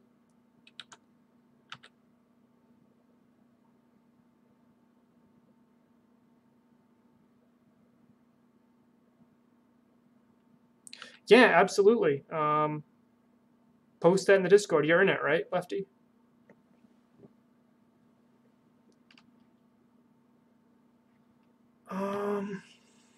So right now I can cord for Viscera Seer, which just lets me get a free scry here.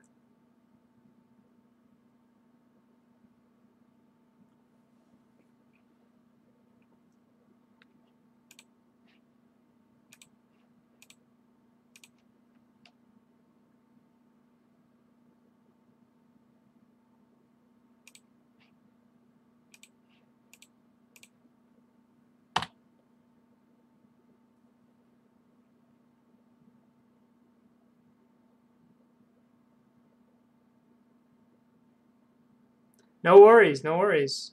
Just enjoy the discussions and contribute when you want to, or when you can. 1, 2, 3, 1, 2. So I can just cord for a Finks here. Soulscar Mage makes me probably not want to do that. I can cord for an Eternal Witness, buyback Skoos. Cord for a Druid.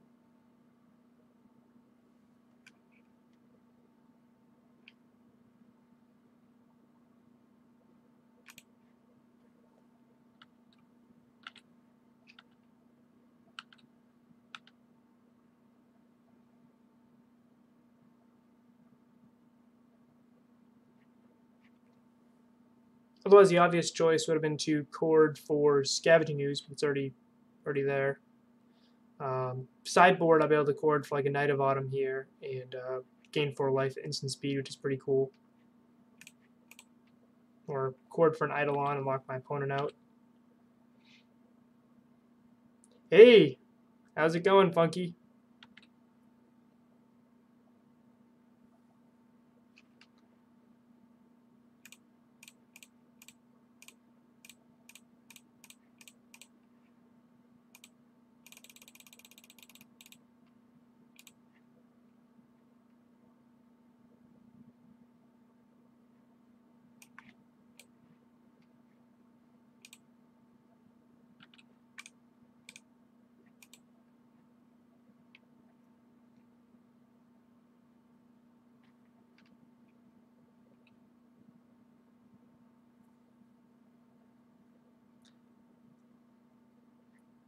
I'm doing pretty well. We 3-2'd the league. We lost to Blood Moon, which felt terrible. So other than that, doing fantastic. So I treat this matchup a lot like I treat Burn.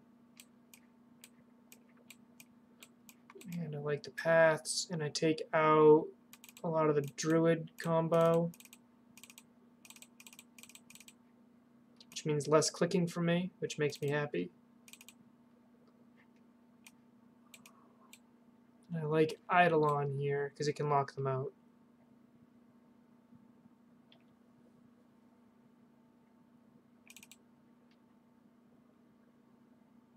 Yep, looks good. So Lefty, you get to see a little bit of the deck list there. Sorry, I clicked through it so quick. I put in that whole document the reason why I put a lot of the cards in there and some considerations. Let me know if you guys want to see more in that sideboard guide. If there's any matchups that I probably should put Skred Red in there, for example.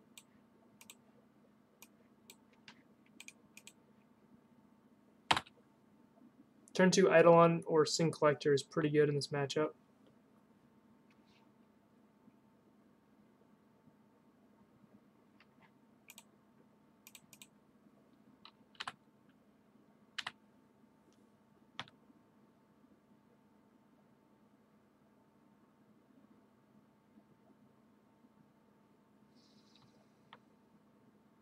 Just don't kill my bird.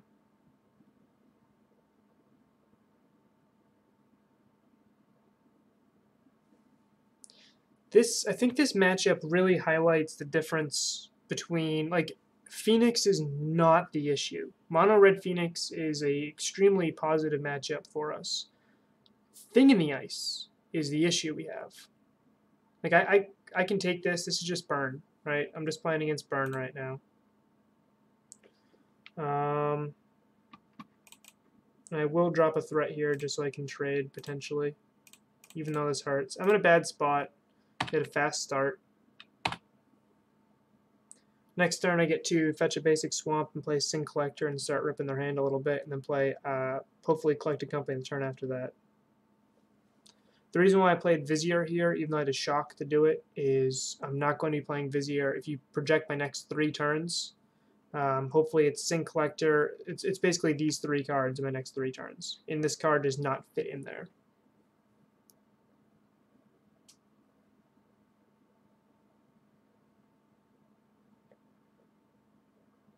Yeah, Mono Red Phoenix is just bad burn, right? I mean, every once in a while they have a slightly faster start than burn. But they did trade away extra lightning bolts for... Excuse me. They trade away extra lightning bolts for cards that just don't do that much against us. Opponent has 1 card in their hand. I'm going to take the risk that it is something that I can hit.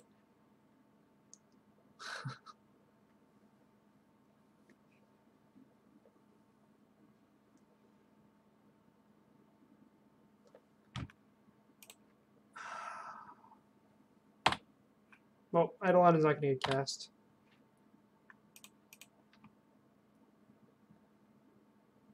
I mean, it doesn't even do anything. We still get to cast Collected Company.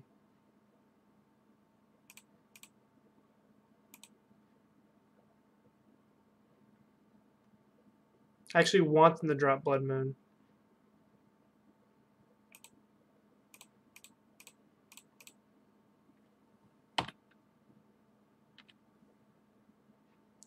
So we know that the 3rd card, one of the cards my opponent just drew, is not a land.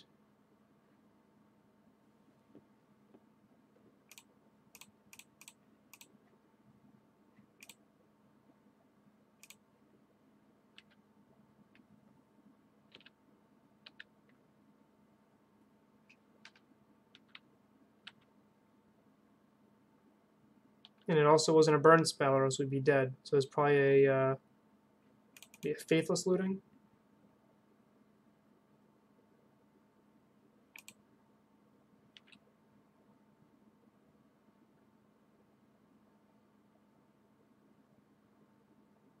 They can't have Boros Charm. There's nothing that can deal 4 damage, so we're not dead. Yeah, Knight was a great draw there. Not going to be fetching that. We just pass and hold up company. This is game 2. Yep.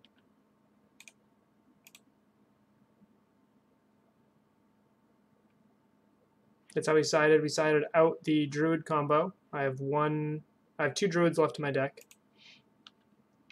I still don't know if it's correct to keep 1 or 2 Druids in the deck. It is a great mana dork. We do only run 21 lands, so still don't know which is optimal. I've done the math, and I still don't know. Someone smarter than me can figure it out if 2 or 3 is 1 or 2 is correct.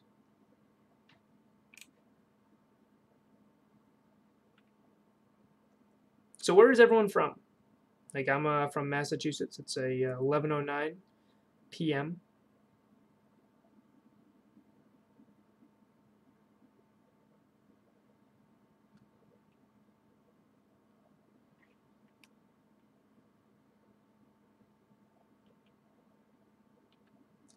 So that is my opponent's card for turn. New Jersey, nice.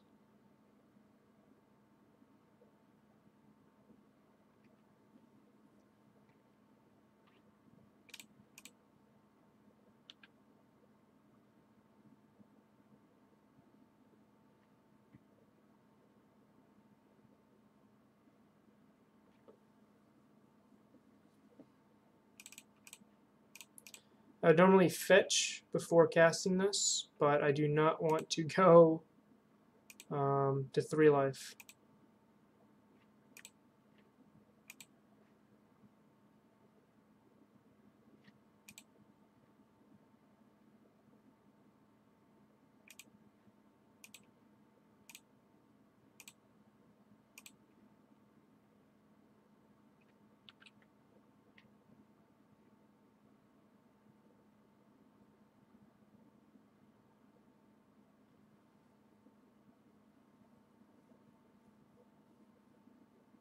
Yeah, and Vizier can also attack.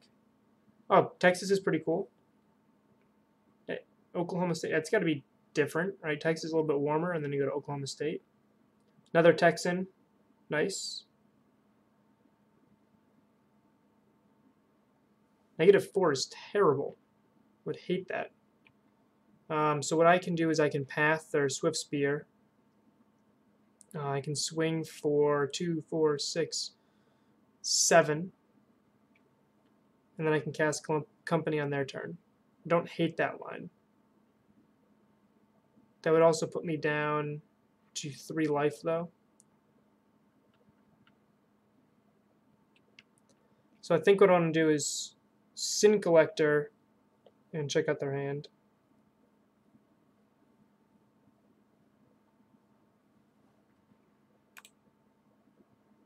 Could just Coco again. What'd you guys do here? I think it's a very intriguing line. I can Sin Collector, strip their hand a bit, although Eidolon's locking him out. Like I think one of the ways they can win is if they manage to hit a Lightning Axe. So I think I want to Sin Collector, grab the Lightning Axe, potentially out of their hand. Yeah. The other line, again, is Coco and Hold Up Path.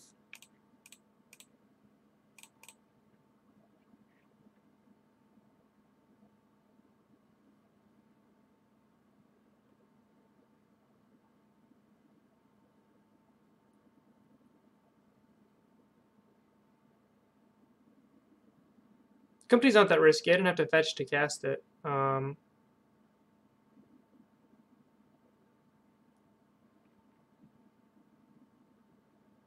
if I company it into 2 Knight of Autumns right there, I just won the game.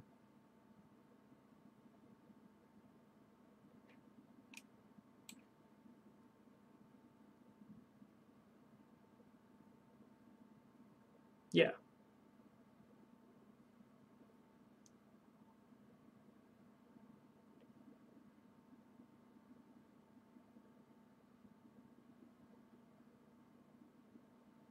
I don't want to shuffle if I don't have to because it's a Noble Hierarch and Eternal Witness that we bottomed off the last company.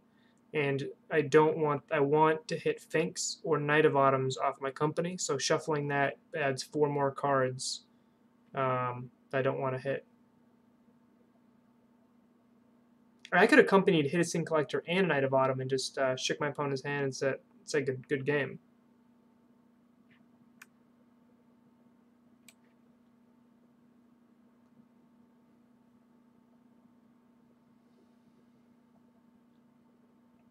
This is a deck, I think I've said it a few times, I much prefer playing in paper. Online, I don't enjoy this deck as much. My win rate is, I think the math was like 20% lower. Went from 80 to 60, which is a big difference.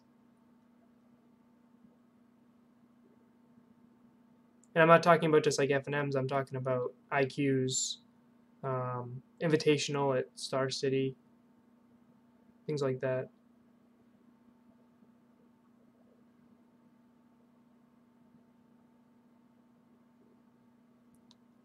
So unless the opponent has a gut shot in their hand, there's absolutely nothing for them to think about here.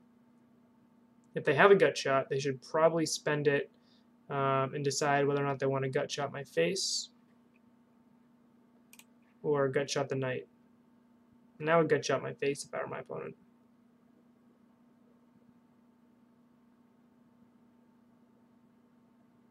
I'm hoping to go to the Invitational in June. I haven't played much Paper Magic this year, so I still need to qualify. I think I'm sitting at 2 points. The top 8 gave me 1 point, and I had a point from something else.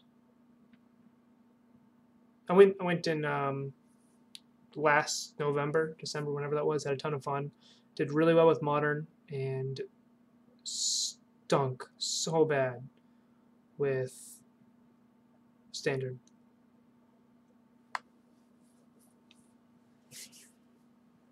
So I really like the chess clock. I was saying earlier. This is the worst part about it, when your opponent has nothing to think about. I mean, even if they had a gut shot, their line should just be gut shot me in response to Sin Collector, pass. And then draw a Lava Spike or a Bolt, win the game. Are you going to the... Oh, actually, yeah, you are going to the Invitational, aren't you, Garrett? Because you qualified off the IQ. You going to drive down there?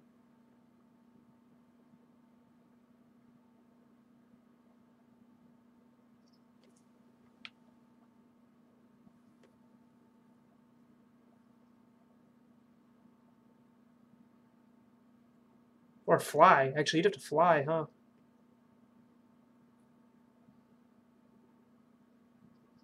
Is that March 15th? Funky? Because I'm going to the regionals near me this Saturday.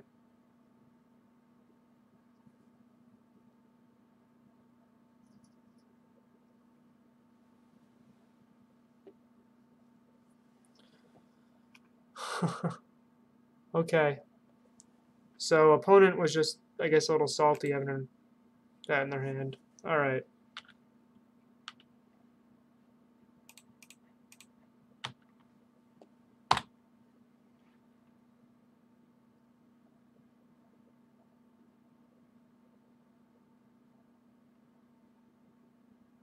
Nice. Road trips are great. Yeah, we'll have to meet up.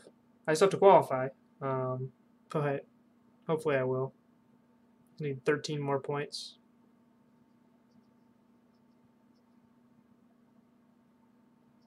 Honestly, if I didn't lose to Dredge, I would have had a better position in the top 8, and then wouldn't have had to get paired against... I would have been paired against Ad Nauseam, I believe, in the finals, in the quarterfinals. Then I could have probably won that and moved up instead of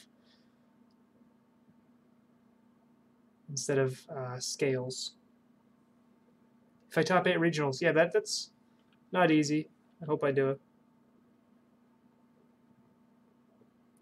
I think we're expecting 300 people there, so as long as I can dodge Izzet Phoenix, I think I'll be fine. So my lines here, I think I just need to actually path this, go down to 3, and be scared of their Phoenix next turn. Yeah.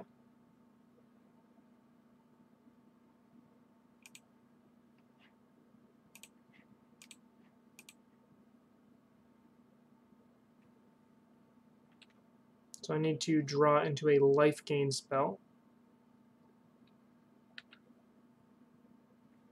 I think we're expecting a minimum of like 250, and we've had classics here up above 400. So 1, 2, 3, 4, 5. A bird would be actually a bad top deck. I have to Coco here. It's either play a Finks or a Knight of Autumn or Coco. Finks would be a good top deck, and then I can play Finks and Vizier.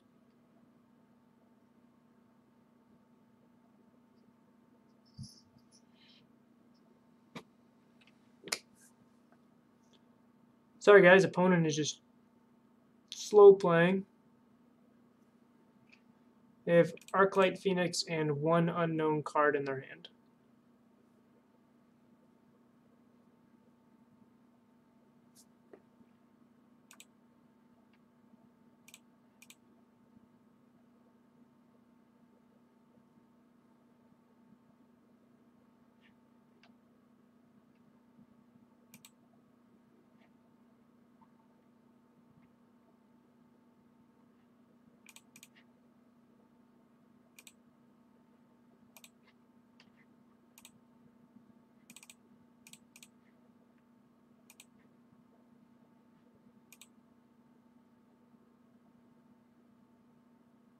So I'm gonna go to 4 life.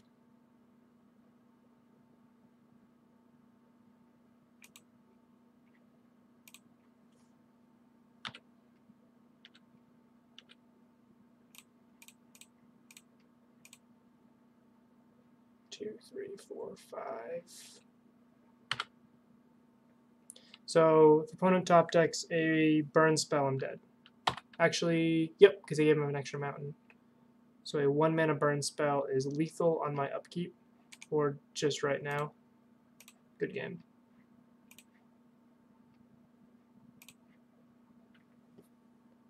Probably shouldn't have fetched. I got a little greedy there. I was hoping to hit something, improve my odds of hitting a double Knight of Autumn, or Finks a Knight of Autumn. Or even a Scooze there would have been great.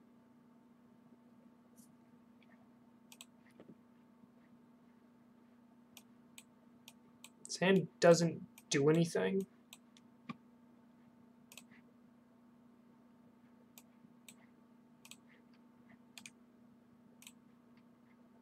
So I'm digging for a land here. Remember, opponent did keep Blood Moon in against me.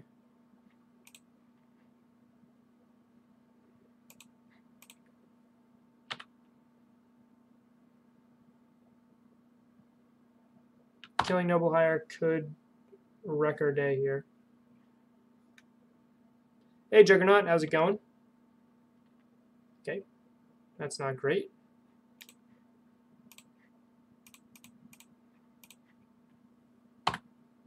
Hey, Juggernaut, welcome to the Doom Train.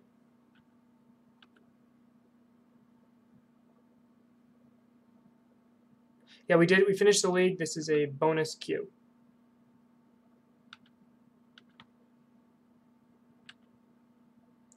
Druid lives, we get to cast Collected Company next turn.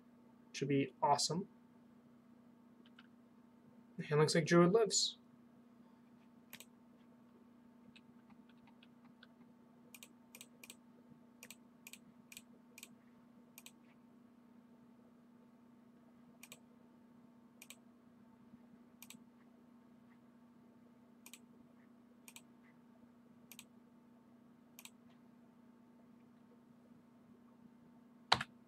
Okay, opponent scoops to Eidolon.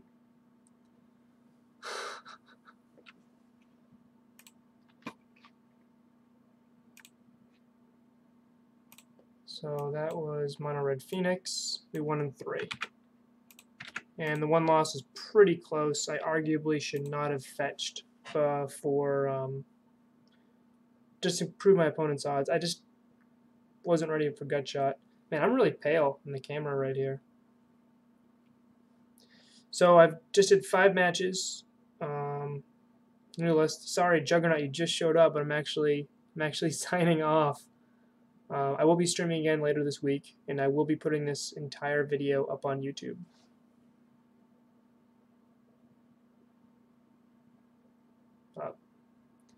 Any questions about the deck list or anything like that? This is the list we just ran.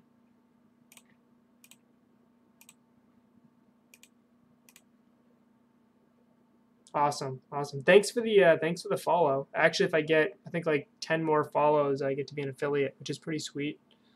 I'm not sure what that means, but it sounds fancy. A Twitch affiliate, and I've only been streaming for what, like 2 weeks now. So that'd be pretty sweet.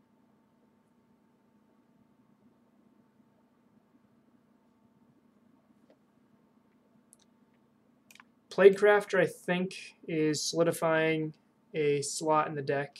I think it's good enough.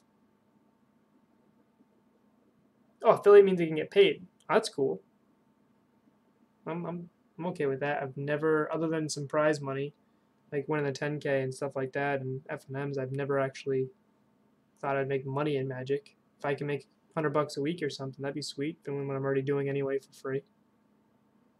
Or probably more like $5 a week, huh?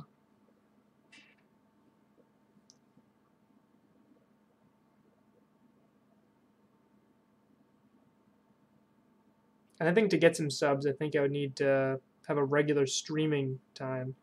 So let me know what you guys, let me know if there's a specific time. Like message me in the Discord. Let me know if there's a time that you guys want streams.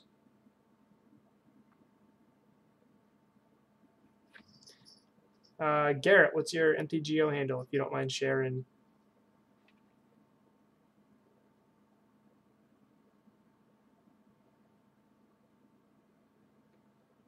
Yep, this is the tracker slot. So the flex slots are right here. In my opinion, it'd be these 4 for flex slots. I think you need 3 path. I think you need at least 5 removal spells. Scoos is awesome. And these right here have definitely solidified themselves. This should be either a Gideon or a Tracker. I don't know which is correct. Tracker has a bonus of working better with the infinite mana combo with some clues, and also being a Coco hit. Gideon works better that its power level is higher and that it's not a creature, so it's good against Terminus. Plague Crafter is pretty neat against a lot of decks that are just a lot of weird stuff. Like, it's decent against Infect. It's Tron. It's an Ugin. It's a Teferi. The third Knight of Autumn is really good at gaining life, and it's also really good against some weird artifact and enchantment stuff. It's really good against Grafdigger's Cage also. And I like the 4th Path to Exile to loop it with my Eternal Witnesses. The Purple Mage. Let's see if I can add you.